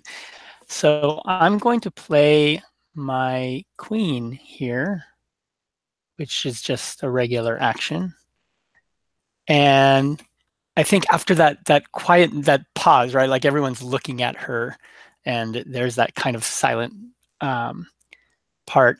And she hands Holmes the letter, right? He has it in his hand. And he turns to her and says, "If you remember, my dear, I refused your father's and your proposal." And he drops the letter and just walks out of the vehicle.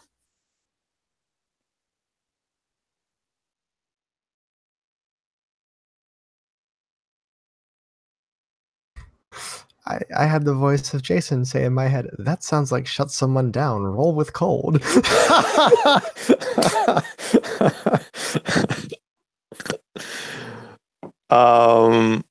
Okay, sweet. You. So I have to pass again.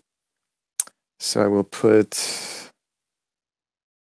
Actually, can someone put that in the discard pile for me? I can't quite get it on my screen. Oh, there we go. Okay, what environmental detail? I think it's just a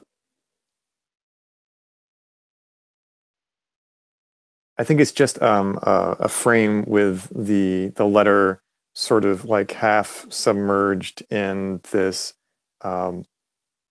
this pool of like muddy water, and in like whatever capillary action is happening, but it's not animation. This is manga, not anime, right? So anyway, so you just see like the water, like it's like water stained and muddy in stark contrast to like the beautiful like gilted border and Right. Yeah, and beautiful like cursive writing. Yeah, and totally the capillary action, like pulling the words from the page is so symbolic. It's great. Oh yeah, right. It's like the letters are like deforming. Yeah. Oh, and I have to get a new card. Okay, I'm done. So I was thinking about like the TV show version of Sherlock. Isn't Irene like very like BDSM, right? I don't know. Or like very sexualized. Yeah, and to be honest, I am not a big fan of that that depiction of her, but she is in every way Sherlock's equal. She has just as much disregard for the standards of society. She's just as good at disguise. She's just as clever. She's just as fast. Maybe she's not as good a boxer as he is, but she probably has some other combat art that is equally or equals or exceeds Watson. Oh my God, Sherlock skills. So Yeah, actually, I feel kind of bad for like making her into this like weird lady who's obsessed with Sherlock. Because technically, Irene Adler in the stories was almost like the lady who got away, yeah, and she was the one person who like outsmarted Sherlock. Yeah, And then he still like keeps a picture of her. Like, yeah, not even though it's like he said that he's not attracted to her in any romantic way, but he was just like always like that she was the one that I respect. So I was thinking of describing like what's in the trunk of this car. Right? Yeah, that works. It's probably like a lot of disguises and maybe some weapons. And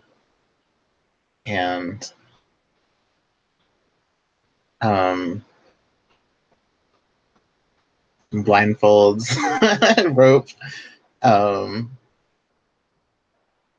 so that all the tools are for trade. Yeah, all the tools of a trade. I'll discard a card. How many discards are we up to now? 2. Okay, because we're running out of cards. Like we only have 2 more cards in the deck, I think. No, after the scene you shuffle the discards Okay. into the deck.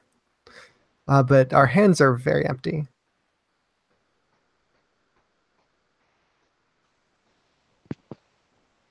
Well, okay, I discard. What else can I describe? Let's see. Okay, so just to recap, so there was what was the font that we were looking at? Like the font, was that the font of the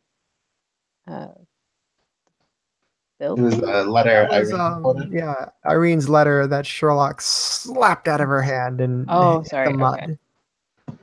Okay. So I describe something that's not related to the character.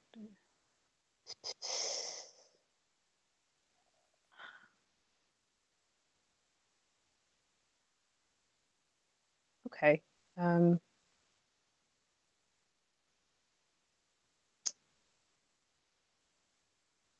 I think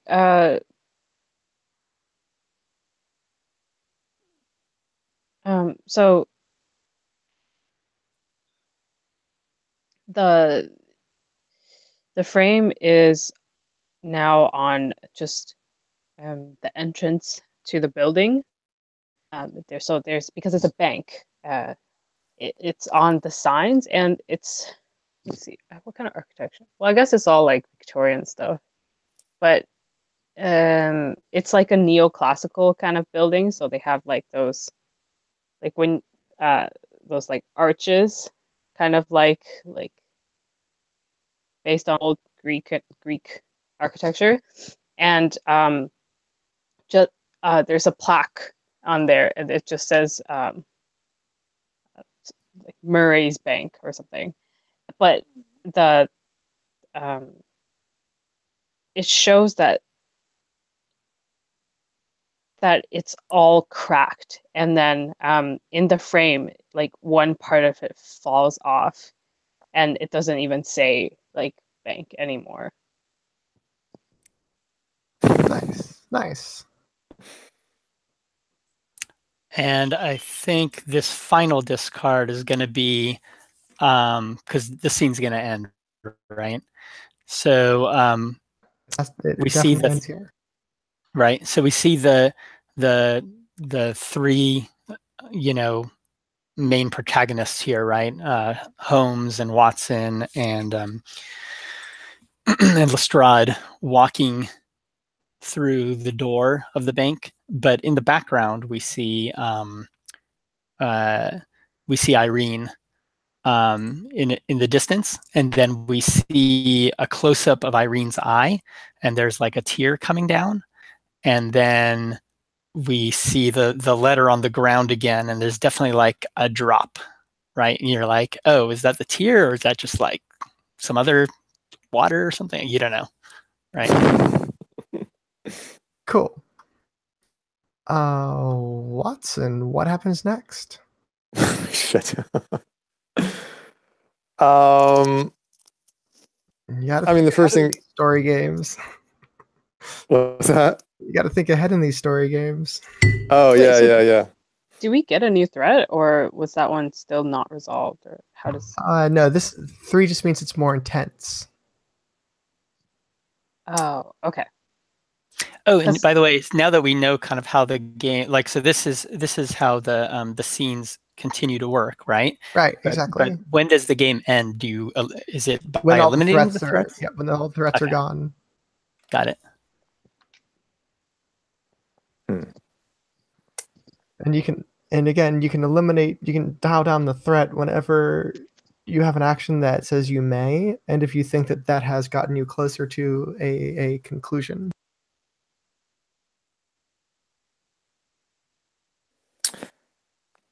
Okay. I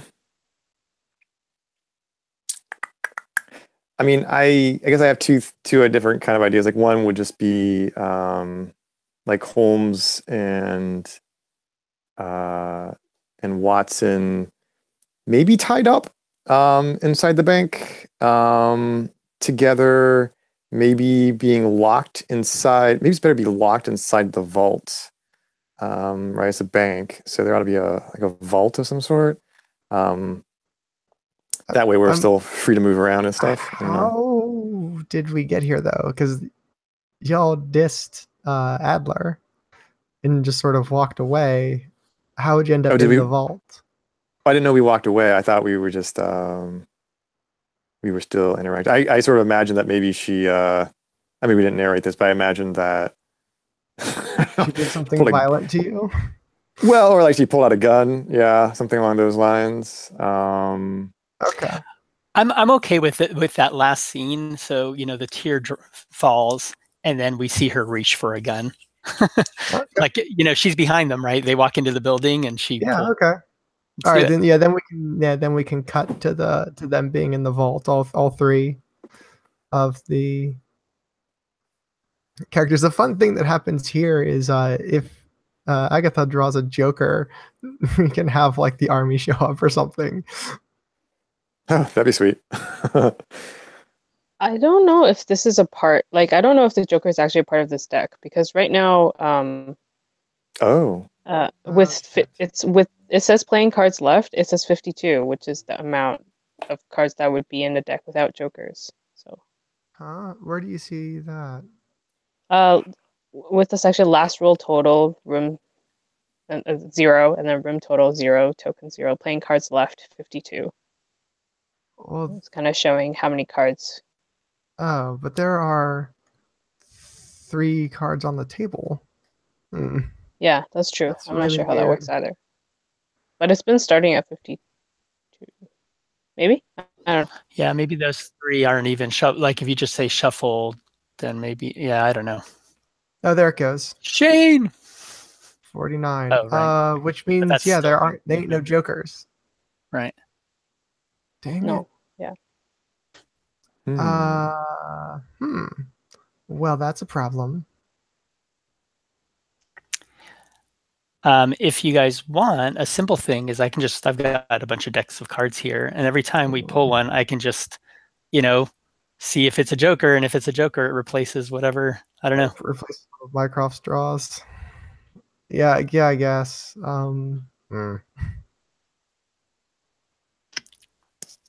I was just gonna say, like, Or if we you get could a just, face card that's a heart, you can treat it like a Joker. That's cool. Does that That work might for be you, easier. Agatha?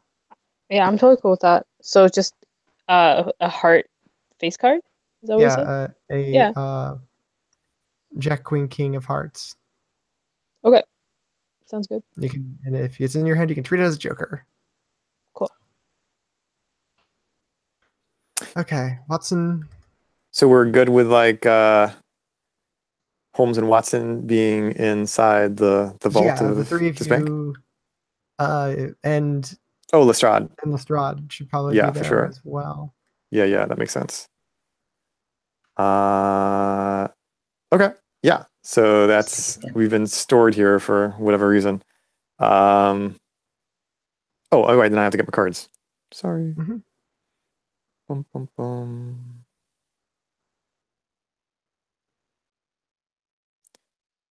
Okay.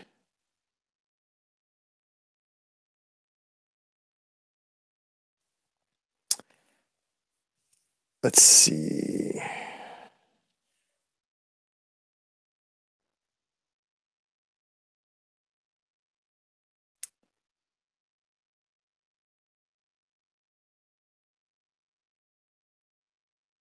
Hmm.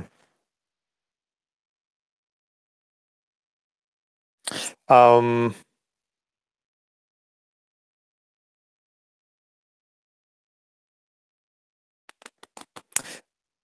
I think I'm gonna start off like sort of slowly with the 6.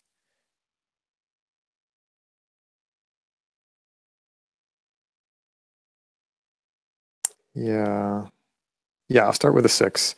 And so that's just like a regular thing. So I can act bumbling or monologue. Okay.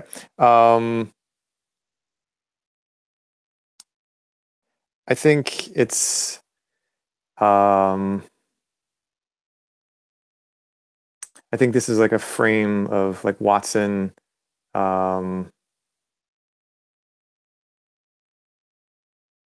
I imagine him sort of like off to like one corner of the vault, and he's he seems to be like brooding. Maybe his face is sort of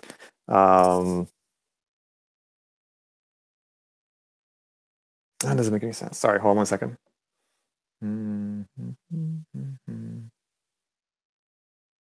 Yeah, no, he's brooding over one sort of like the revelation of this past romantic relationship between Irene and Holmes, but also at his own ineffectiveness, right? Because um, he allowed Irene to like get the better of them. He didn't take immediate action, and then she was able to like place them inside the vault. So he's feeling like he's failed Holmes. That's it. All right, now I draw.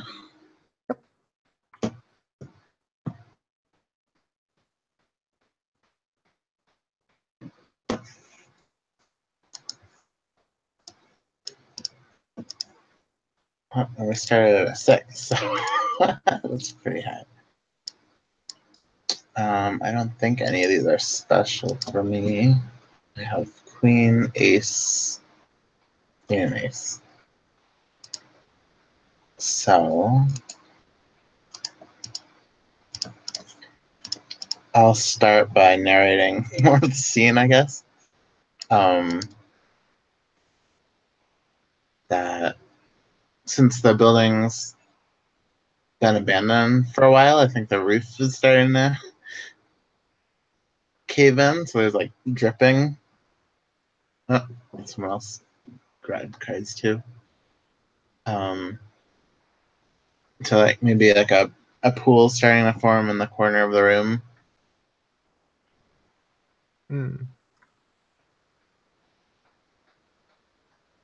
Like it's a bank vault, but it's not the most secure thing anymore. Right.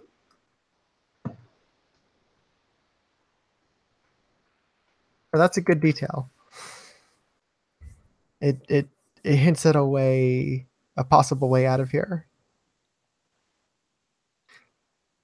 And Mycroft. Irene is still here, right? She might be outside taunting them, or she might have left them to their own devices. So the last card that was okay, the last card was a discard. Okay, I'll just play. Oh. Wait, did you draw? Yeah, I did. So No, I have. You already have. Oh, you have the 5 cards there. Yeah. Yeah, I have a Jack of Hearts. Yeah, look at that. Wow. Okay, so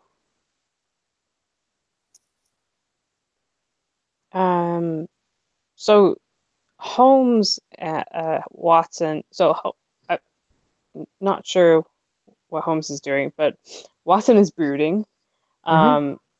Lestrade is perhaps pacing, and uh, um, yeah, let's just say that Irene is not there anymore. But there's a chuckling that echoes through the halls of this bank, and a voice just kind of drifts in and says, "I see that you are now occupied with different things. Uh, you've let emotions take over you, and I suppose that these puzzles are no longer what interest you. And I suppose the lives of people are also no longer important to you. Well, you may play at these romances as much as you want. In the meantime, I will play with the lives that I've drawn into my web." And then more chuckling, fading into the distance. Yeah. So I'm playing the queen. Sorry, I keep escalating the threat without an ace. I feel like I'm doing something wrong, but No, this is no. Does somebody calling Sherlock on his distractions is definitely reflects the amount of threat that there is to their relationship. Even if whoever the shade caster is, I suspect Mycroft, to be honest, is trying to pull Sherlock away from his various romances. oh no, that was Irene's voice. I see. Because this is just like kind of like, because remember before someone died, right? It's like and a a cipher was cylinder found or with them. something. Yeah. So yeah, it's just like BT dubs. Still a thing. BT Tubbs, you suck. Bye. And do you want River? I can just click the previous discarded and just click with delete selected. Is that what I do? I already did it. Oh, you did it. Oh, okay, then I guess it's just not, refresh. There you go. Okay, I'm going to discard a card. You have a wealth of great cards there. Yep.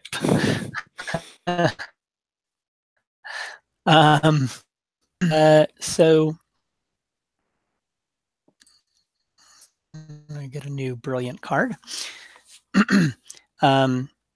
We see that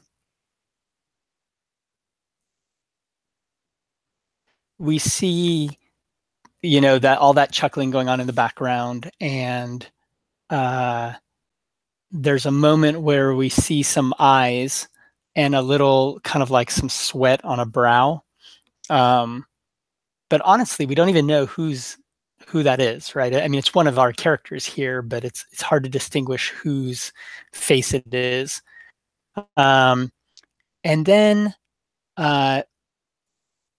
we kind of again see somebody with their hands tied behind their back in the chair, so you see the chair and the rope and all that stuff.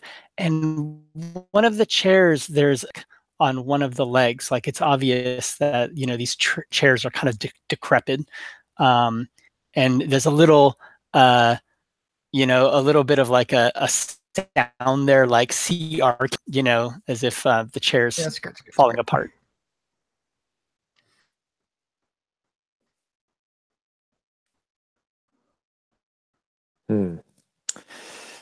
Okay, interesting.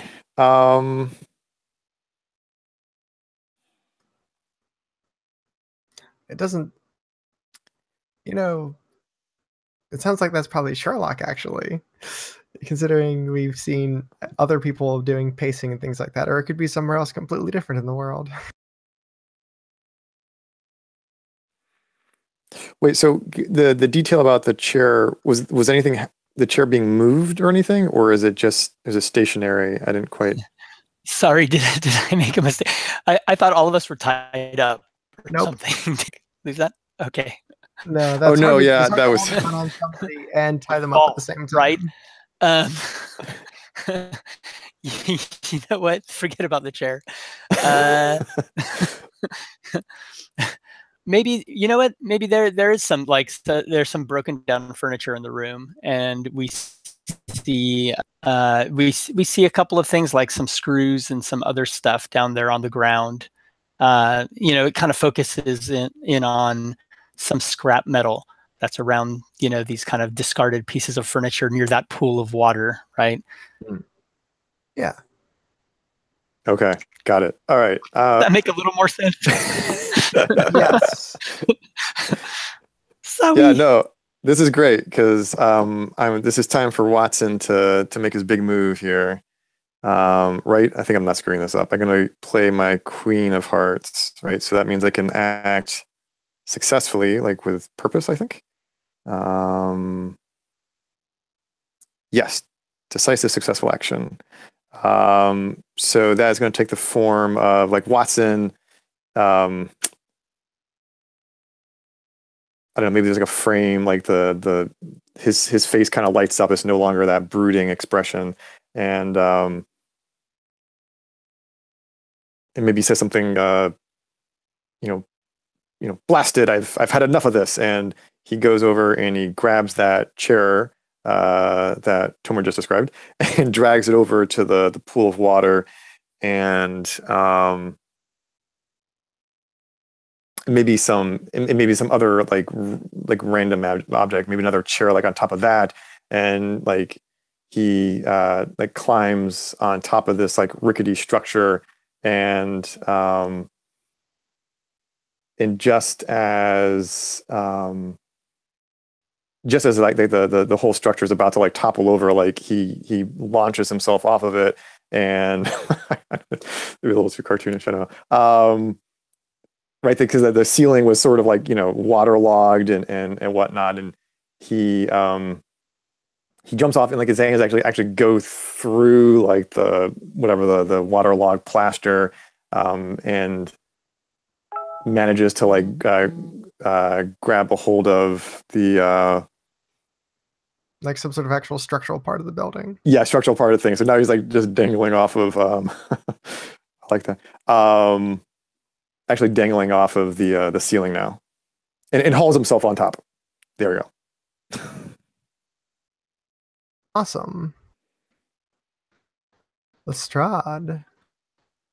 All right, so I finally got a queen also. So that is support. So I can pull strings with Scotland Yard. So I think they finally realized something happened to Lestrade, right? So we'll probably hear like the sirens coming down the street. But I don't know that they'd be able to find us, right? Maybe. Yeah, it's something other people can draw on. Now that we know that the police are, the cavalry's coming over the hill, and then Yeah, somebody else they're at can least cash in that queen. looking for them. Yeah. Yeah, so when you play queen, it's essentially two queens. So like you put it down, and then somebody else can pick it up. Okay, so I'll put it next to Fritz. Yeah, perfect.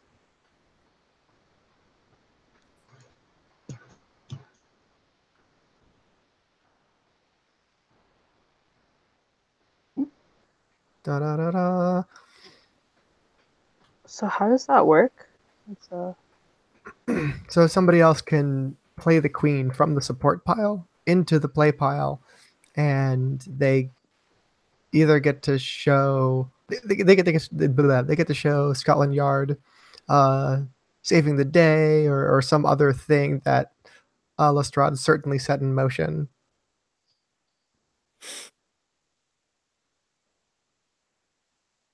okay. And at this point, Watson is dangling off the side of the building? Yeah, Question mark?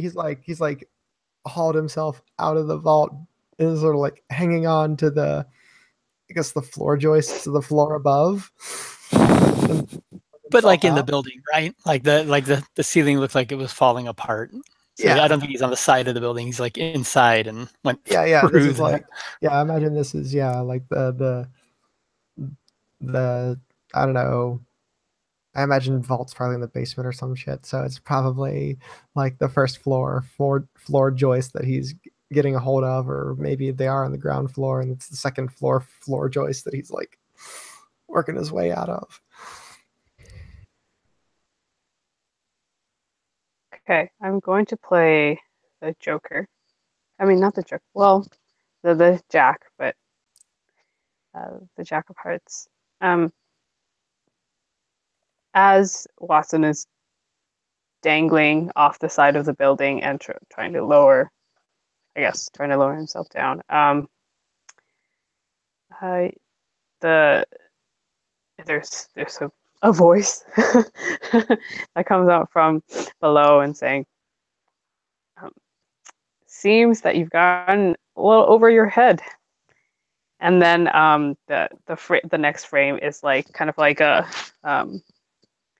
what do you call it? Like a basically like a bird's eye view kind of shot of Mycroft looking up, just looking immaculate with his arms crossed, a little smug maybe because he always looks smug, and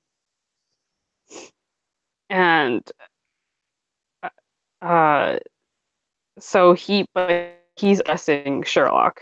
And he says, "Well, little brother, I told you to handle old flames more cleanly." And then beside him is maybe some very official, or like some kind of like, yeah, like some man in a nice suit who looks like a little frazzled and is like talking to him, and because Mycroft is pulling his strings and getting spy stuff in motion to handle Irene Adler.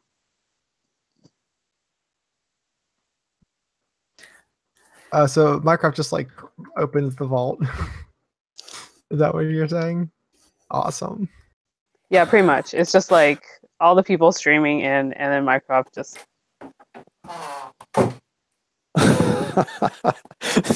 so Watson's like act of heroism for naught. I love it.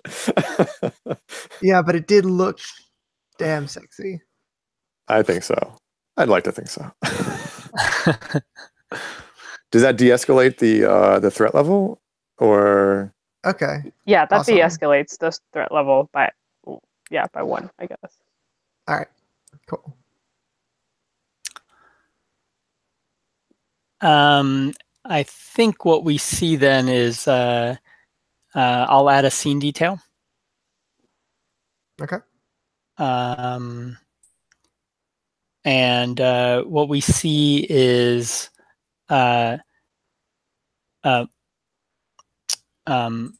Mycroft,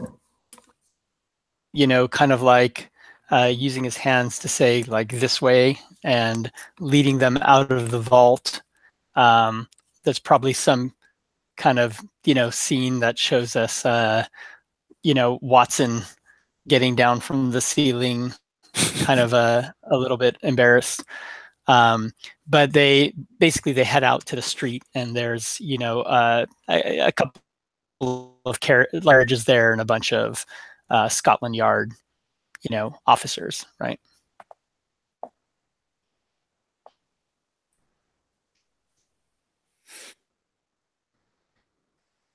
Cool. Okay. Yes. So back to Watson. What everyone's thinking. What's Watson doing? You do have You have a king that you can play. Not that it'll let you be anything but bumbling, but or not that it'll let you like accomplish anything. But This is definitely your scene. My cards are like useless. Right. I mean, I could escalate it back up again, but I don't feel like this is the right beat for it. Yeah, I think bumbling is a good thing because I was just awkwardly hanging off of the ceiling um, when we were um, rescued by Mycroft. So yeah, I'll play the king, and yeah, let's see. I think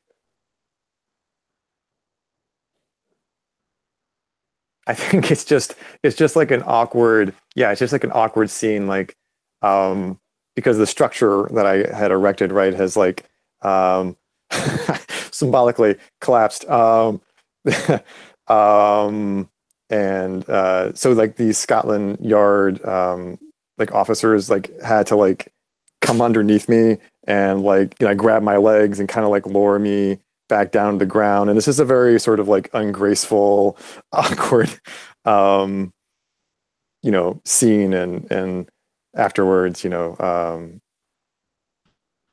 there's like a frame with like Watson kind of like wobbly legged and the two officers like, you know, clutching like his arms to steady him.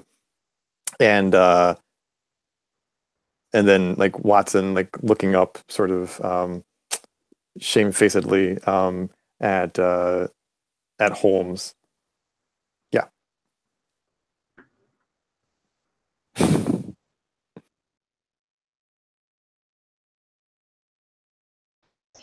All right. it looks like this is gonna have to be like a scene detail. Yeah, I think it's just Lestrade looking confident, like he saved the day. Right? So just like proud of himself or herself. She's proud of herself. And like reconnecting with everyone. Well, oh, you're right. So maybe it's the other people like checking in on Lestrade. I'm not supposed to have. Right. Well, it's not supposed to relate to the character, but Right. Yeah. So yeah, it can be the Scotland Yard showing up and like,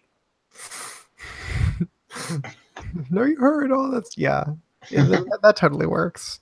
It's not strictly rules as written, but whatevs. all right. Look at that.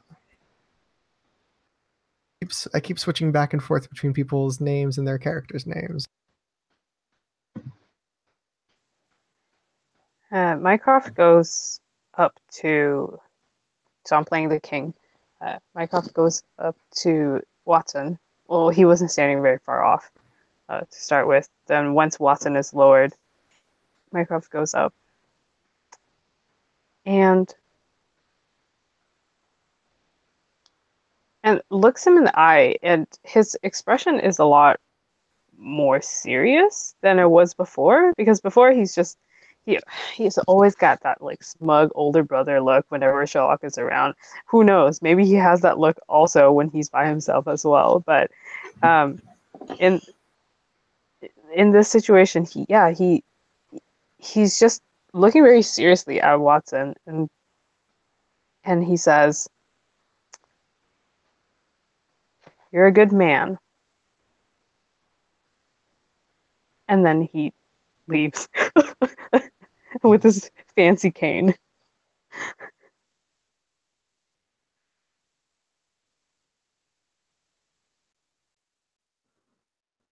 All right.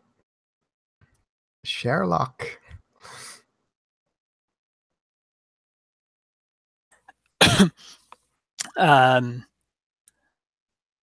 Going to be a discard.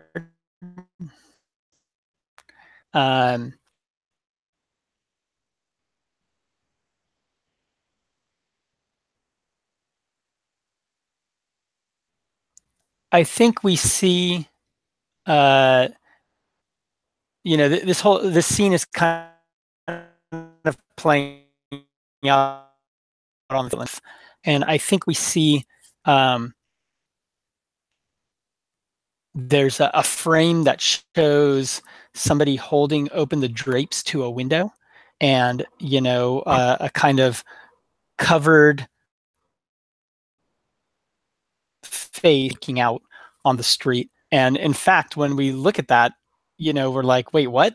And you have to actually go back to the last frame, and you notice that up in the street, there's kind of like the silhouette of that in a little window. So there's somebody like watching this play out. And that's it.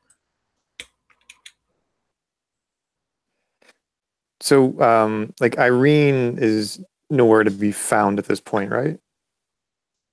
Is that do we have a consensus on that, or do we not? Is that still up in the air? Especially with the Popo showing up, I'm pretty sure she's skedaddled. Yeah, she's not there. She left with that fading voice. And also, I think the king was one of the cards that I just drew a bunch of cards and then they all disappeared, and one of them is now on the play pile. But anyway, the scene isn't over yet, so you don't get to draw again. Oh, I don't. Okay, Nope. my bad. Cool. So I think I'm going to.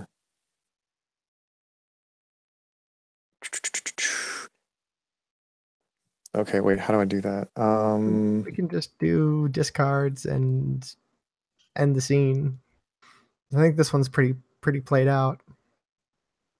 Yeah. No, at first I was thinking about, but no. Okay. Yeah. So I'll discard and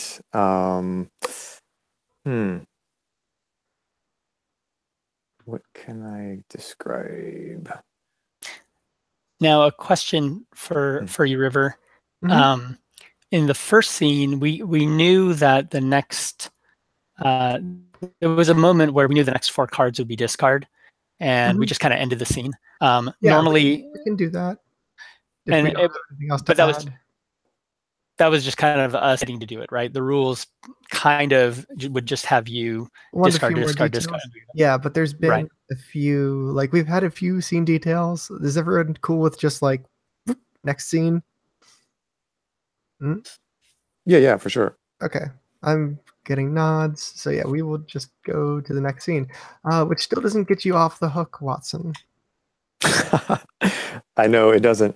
Can we actually take a couple of minute break just because I realize I have a time sensitive task that I have to do, but it will only take a couple of minutes. Okay. I do.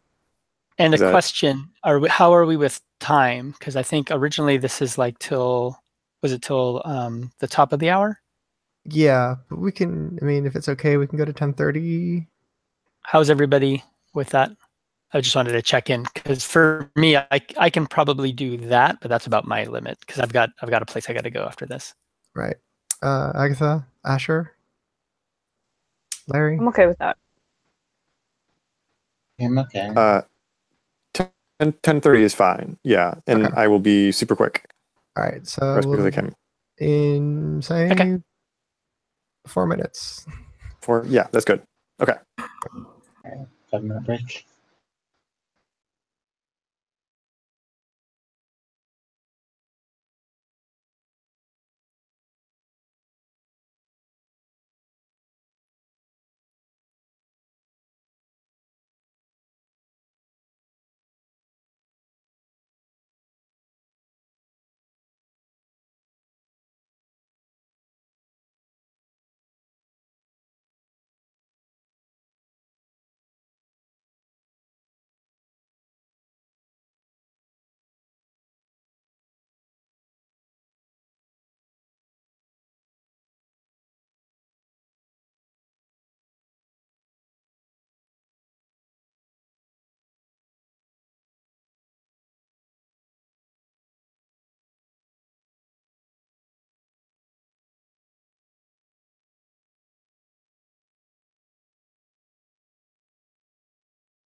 Oh my God! Stop.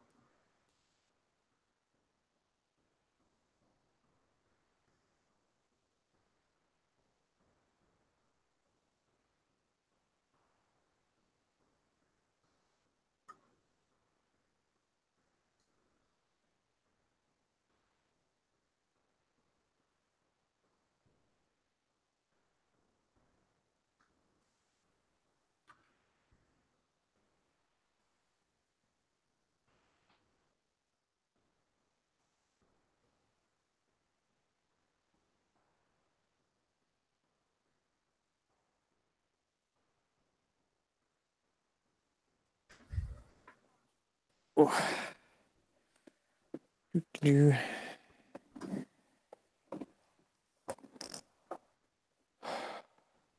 done did it. Yeah, sorry. I had to get a key from my landlord. Anyway.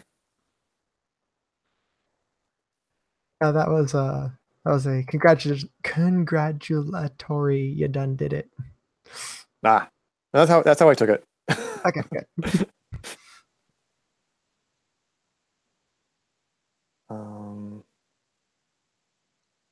I guess I might as well draw my 5 cards now. Yep, that's a good idea.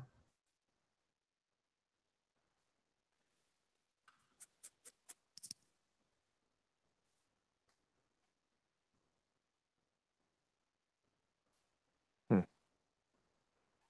we go.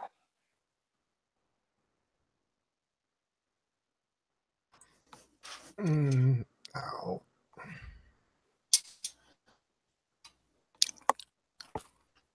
Oops, I'll mute myself. I'll just munch in the background.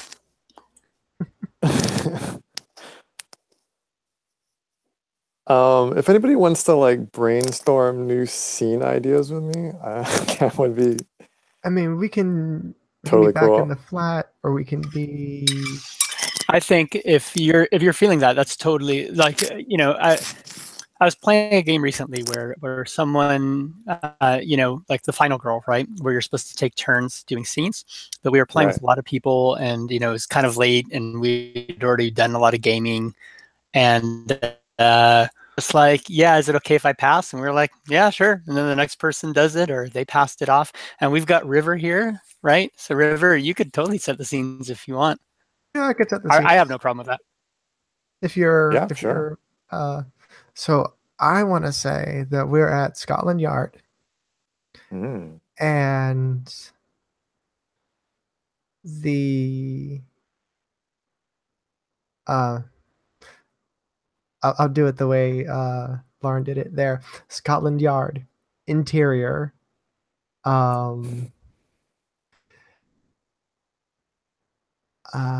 coroner's office, and the coroner is has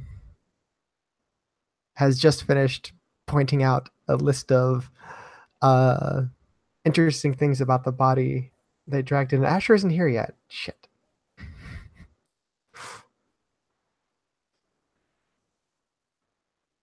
Yeah, I want to have Watson and Sherlock examining the body now that they've, been dragged back to home base. Well, Scotland Yard's home base anyway. I like it. Asher, another couple of minutes. So this has started me back on looking through Tumblr.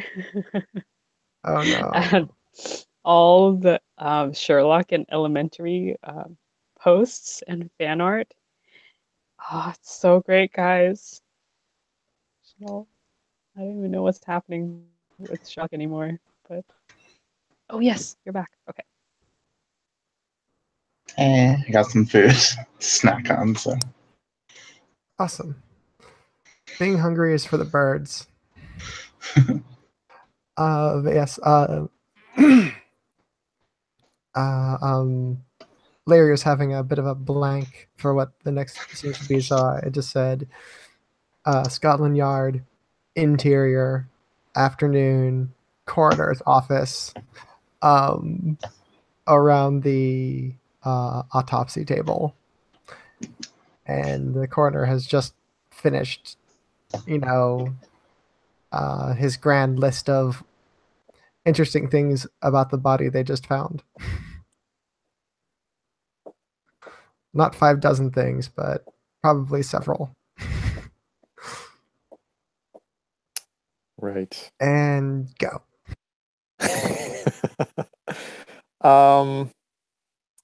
So I think I'll start off strong. I'm going to play a 5 of hearts so that I can be competent. And like maybe the coroner has like left the immediate area, is not like hovering over the corpse anymore.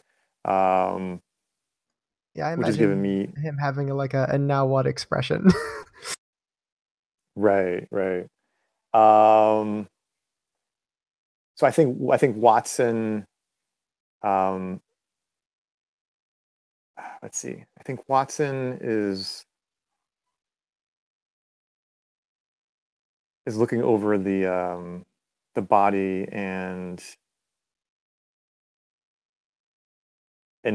notices that there is this like almost imperceptible like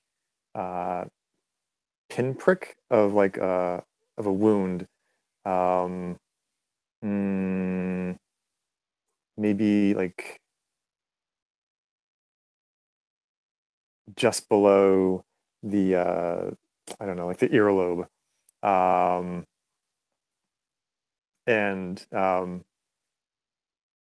And then excitedly sort of like announces his discovery to Holmes. Like, Holmes, come quickly! Look at this. Something that the coroner missed in his forensic examination. Clearly, this is the site of some injection. Undoubtedly, the poison that killed this poor chap. Excellent. And he looks very competent. Yes.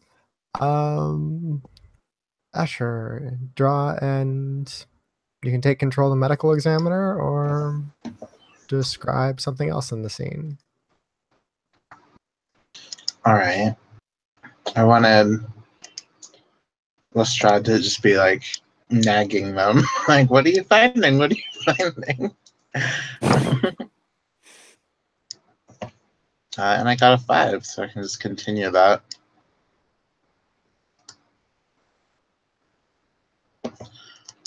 So, what is it, Sherlock? I saw Watson found something. What does it mean? You're the expert. All right. Agatha?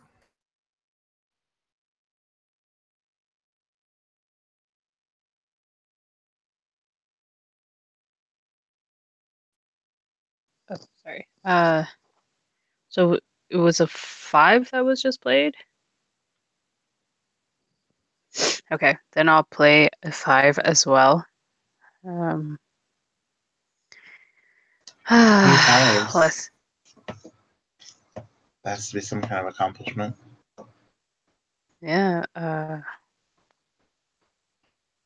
well, I don't think Mycroft is here, so.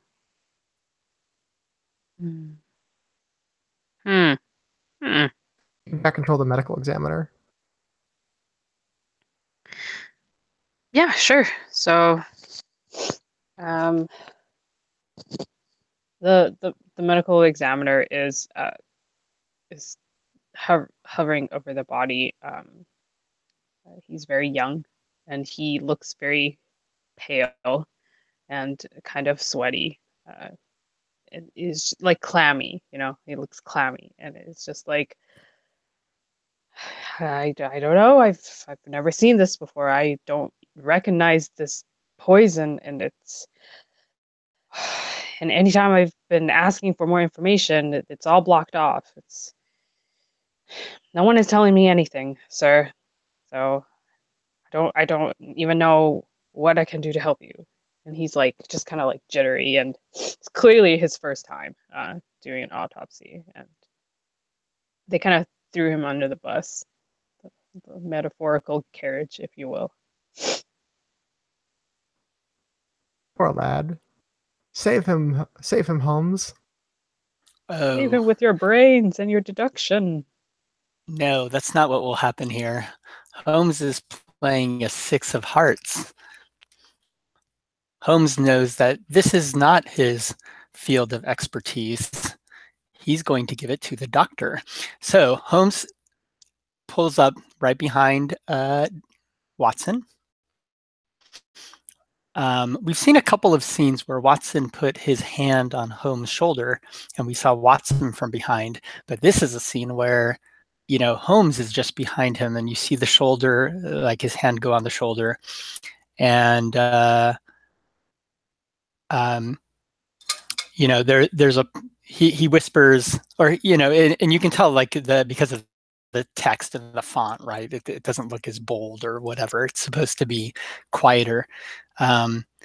But he says, that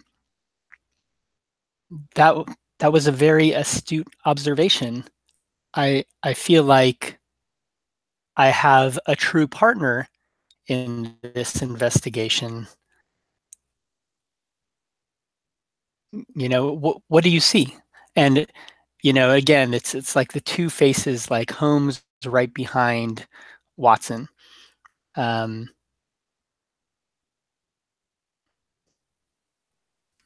it. Nice. So what does Watson do? Whew. Whew. Flattery is a major turn on for Watson. Then this is the perfect time to bung it up then. Maybe, yeah. I do have, I mean, I have the king, so I could go pretty strong. Yeah. Or I could play, right, could play the eights and go weak. Yeah. Let the scene breathe a little bit if you wanted to, or you can, just push straight for Watson being awesome.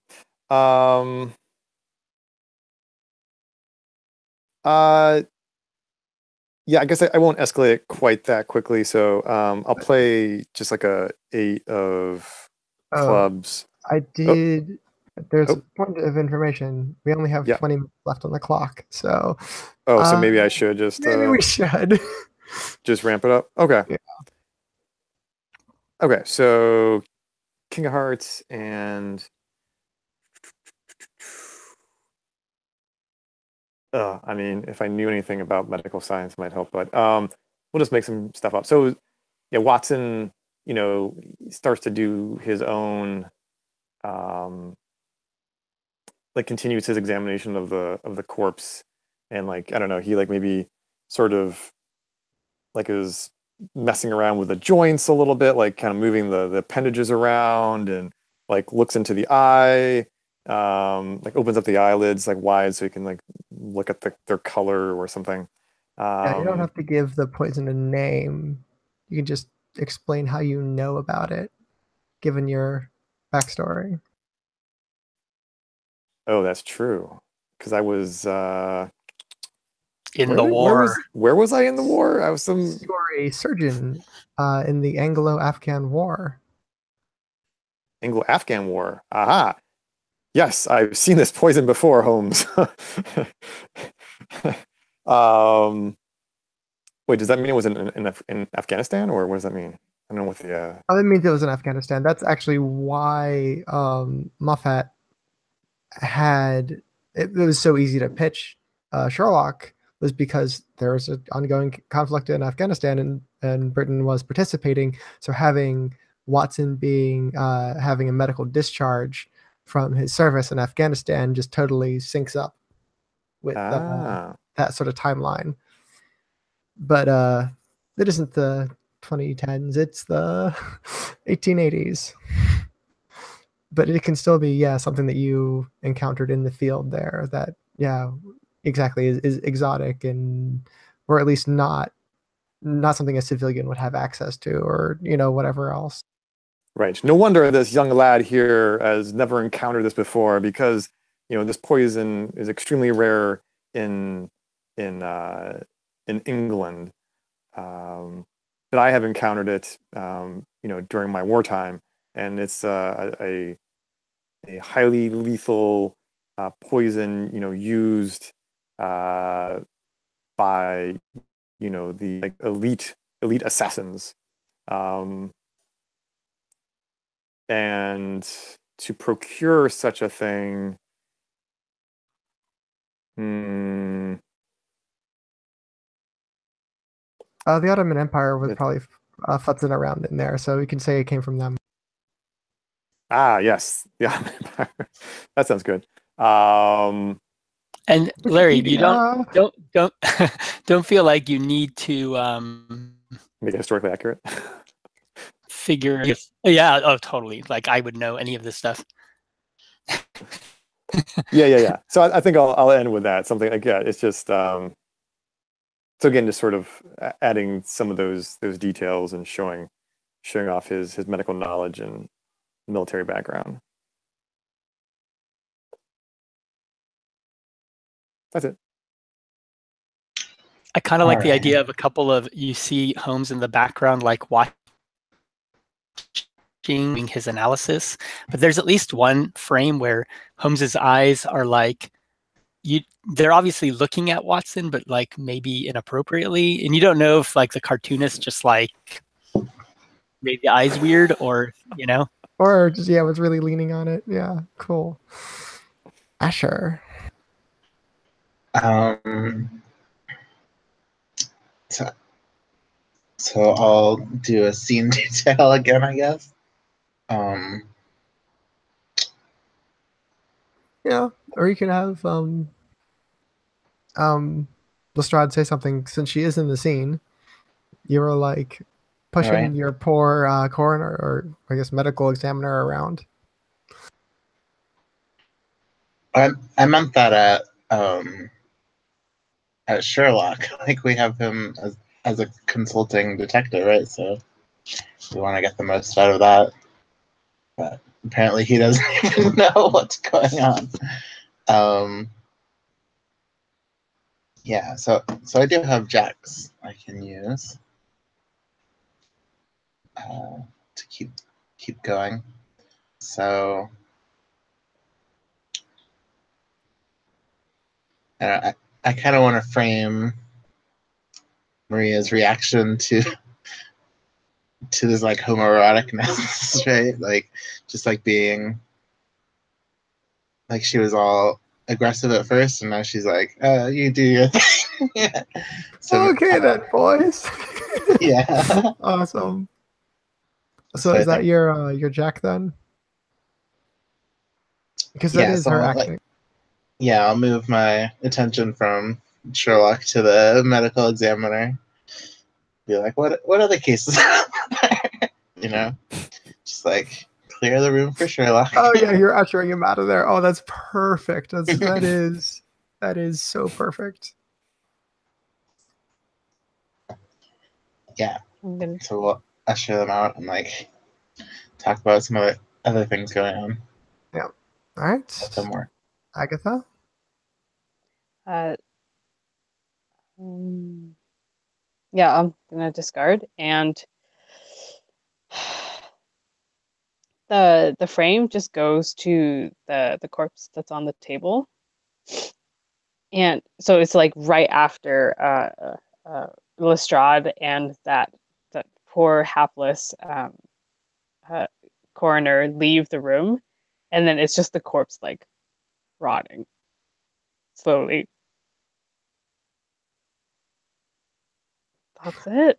While all Gross. this like romance is going on, it's just that Yep. corpse still there. Holmes. All right. Well, Watson just made this breakthrough. And so I'm going to go ahead and play my king here. And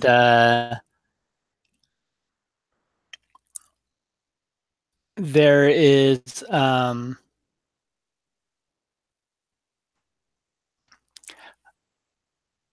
Holmes goes up to Watson makes this thing. They take him out, and Lestrade leaves the room, and Holmes just says, "Brilliant," and walks up and pats Watson on the butt. And damn! there's a moment like, what? You're looking at this comic, and he's like, as you know, that is a show of respect and affection in the Ottoman Empire from one man, ... to another.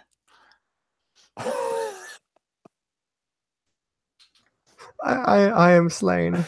And that de-escalates the threat then, right? Yes. Wait, so that last bit of that last statement, is that being said by Holmes, or is that like almost like a voiceover in comic book form?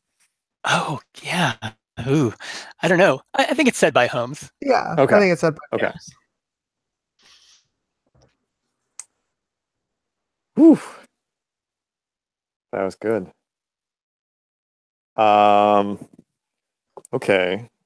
What do I have left to play? I can only do Details. passes and details. Okay.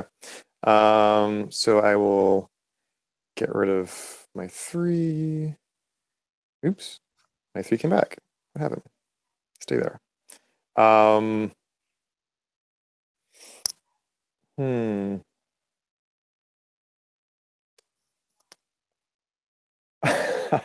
I think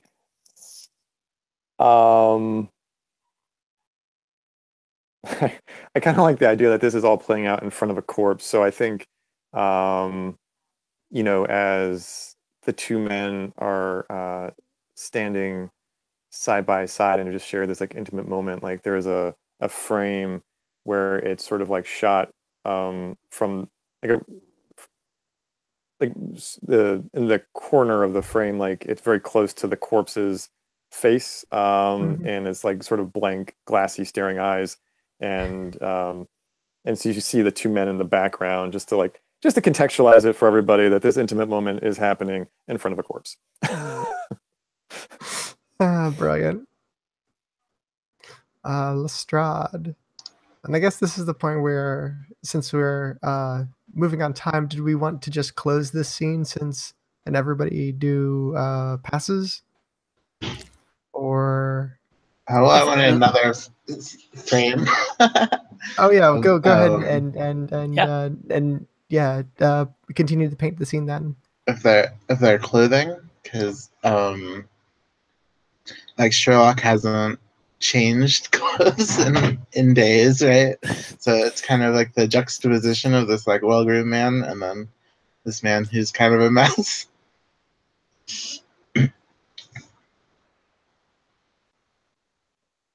Nice. Agatha, what else do we see? I mean, I'm cool with just like passing for the rest of this because Okay. I don't really have much more to add. All right, so what's next scene? And Holmes, you're also passing, right? Yep. I think that was a good way to end it. Do you want to just call it there? Or just the scene? You know what, we could, right? There's like one threat left, so it's like the mystery isn't completely solved. You mean you're talking about the whole game, or you're talking about just this scene? Well, that's, yeah, when you said, oh, I think it's good there, I was like, well, maybe we could, like... I mean, it could almost be like a to be continued, right? There's like one threat left, so like the mystery isn't 100% solved, but like they've almost got it, right? Yeah. I mean, this... but I'm okay to continue too, whatever. Speaking, yeah. Like, that level of intimacy for the first session is amazing. And I think it's a good point to go out on, to be honest, especially with the descriptions that Larry and Asher added at the end, with the, just to remind you that these men are completely comfortable with death, and and one of them is completely together on the inside but a mess on the outside, and the other one is the exact opposite. Yeah, I think that's a really good way to close it out. Although I feel like we just got our stride, but also my voice isn't going to last much longer. So, Yeah, I think that's that. I'm cool with that. everybody cool with that?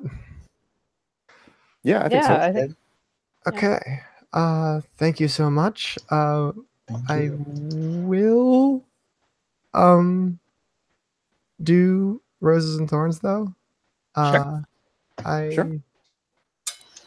I realize now I should have shared the text of the rules with y'all. That would have been smart.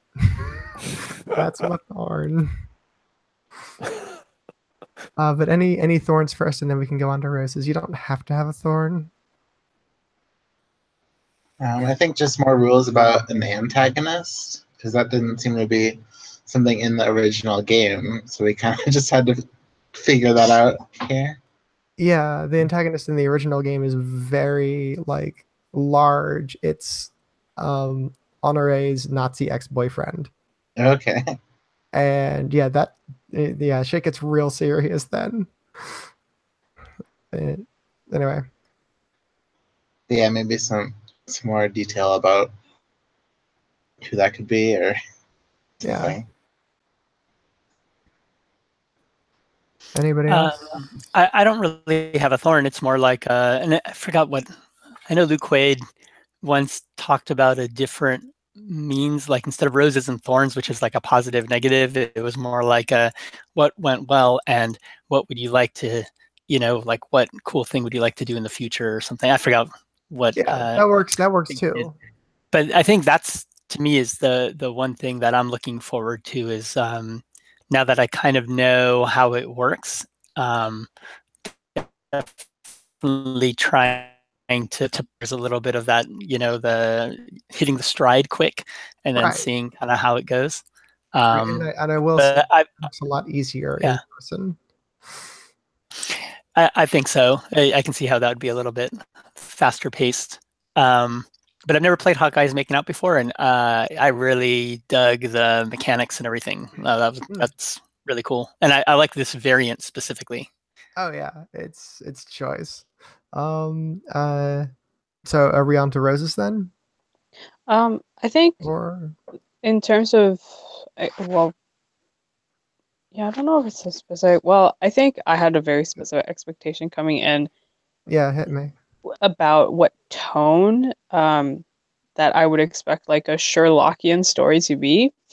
And this is one of those things where because I'm not familiar with the system and I'm not sure how much of this is me being like I want to tell a Sherlockian story and but then also like the mechanics don't really support like any of like even like generating because like the threat is not really generating a mystery. So I No, think that's where we exactly. struggled, where we were like, how do we go? Like, is this like an emotional threat or is it like a physical Yeah. threat? And then how much of it should we go to resolving a mystery? Or, like I feel like Yeah. we struggled with the direction that we should go in narratively. And I don't know how much of it because I felt like I was definitely pushing for it to be more like a mystery kind of like Yeah. a mystery adventure in the same tone of like uh Doyle's stories. Right. So I don't know if I was doing something wrong, and I but don't I think you sorry, go ahead. I don't think you were. Just to be clear, the tone of the original again is even more dramatic. You got Nazis on one hand, and then rebels and fascists on the other hand, and like some crumbling nobility and stuff like that in the Spanish Civil War. And it is super highly charged. And the I guess that's something I could have. Yeah, we could have talked a little bit about the two source materials here. One, the Boys Love manga, and how that sort of how we envision dovetailing that into the the mystery and the all that jazz. That's for future. Yes. Yeah, so that was one thing that I felt like I was struggling with, like personally. I don't know if it was a thorn. I just felt like I was like kind of lost sometimes. And then when we were trying to come up with material, we weren't like I think sometimes we weren't sure like what direction we should come up with in like should we like Right. ramp up the danger or should we like get more like butt touching? You know, like it was just I don't know. um, Yeah.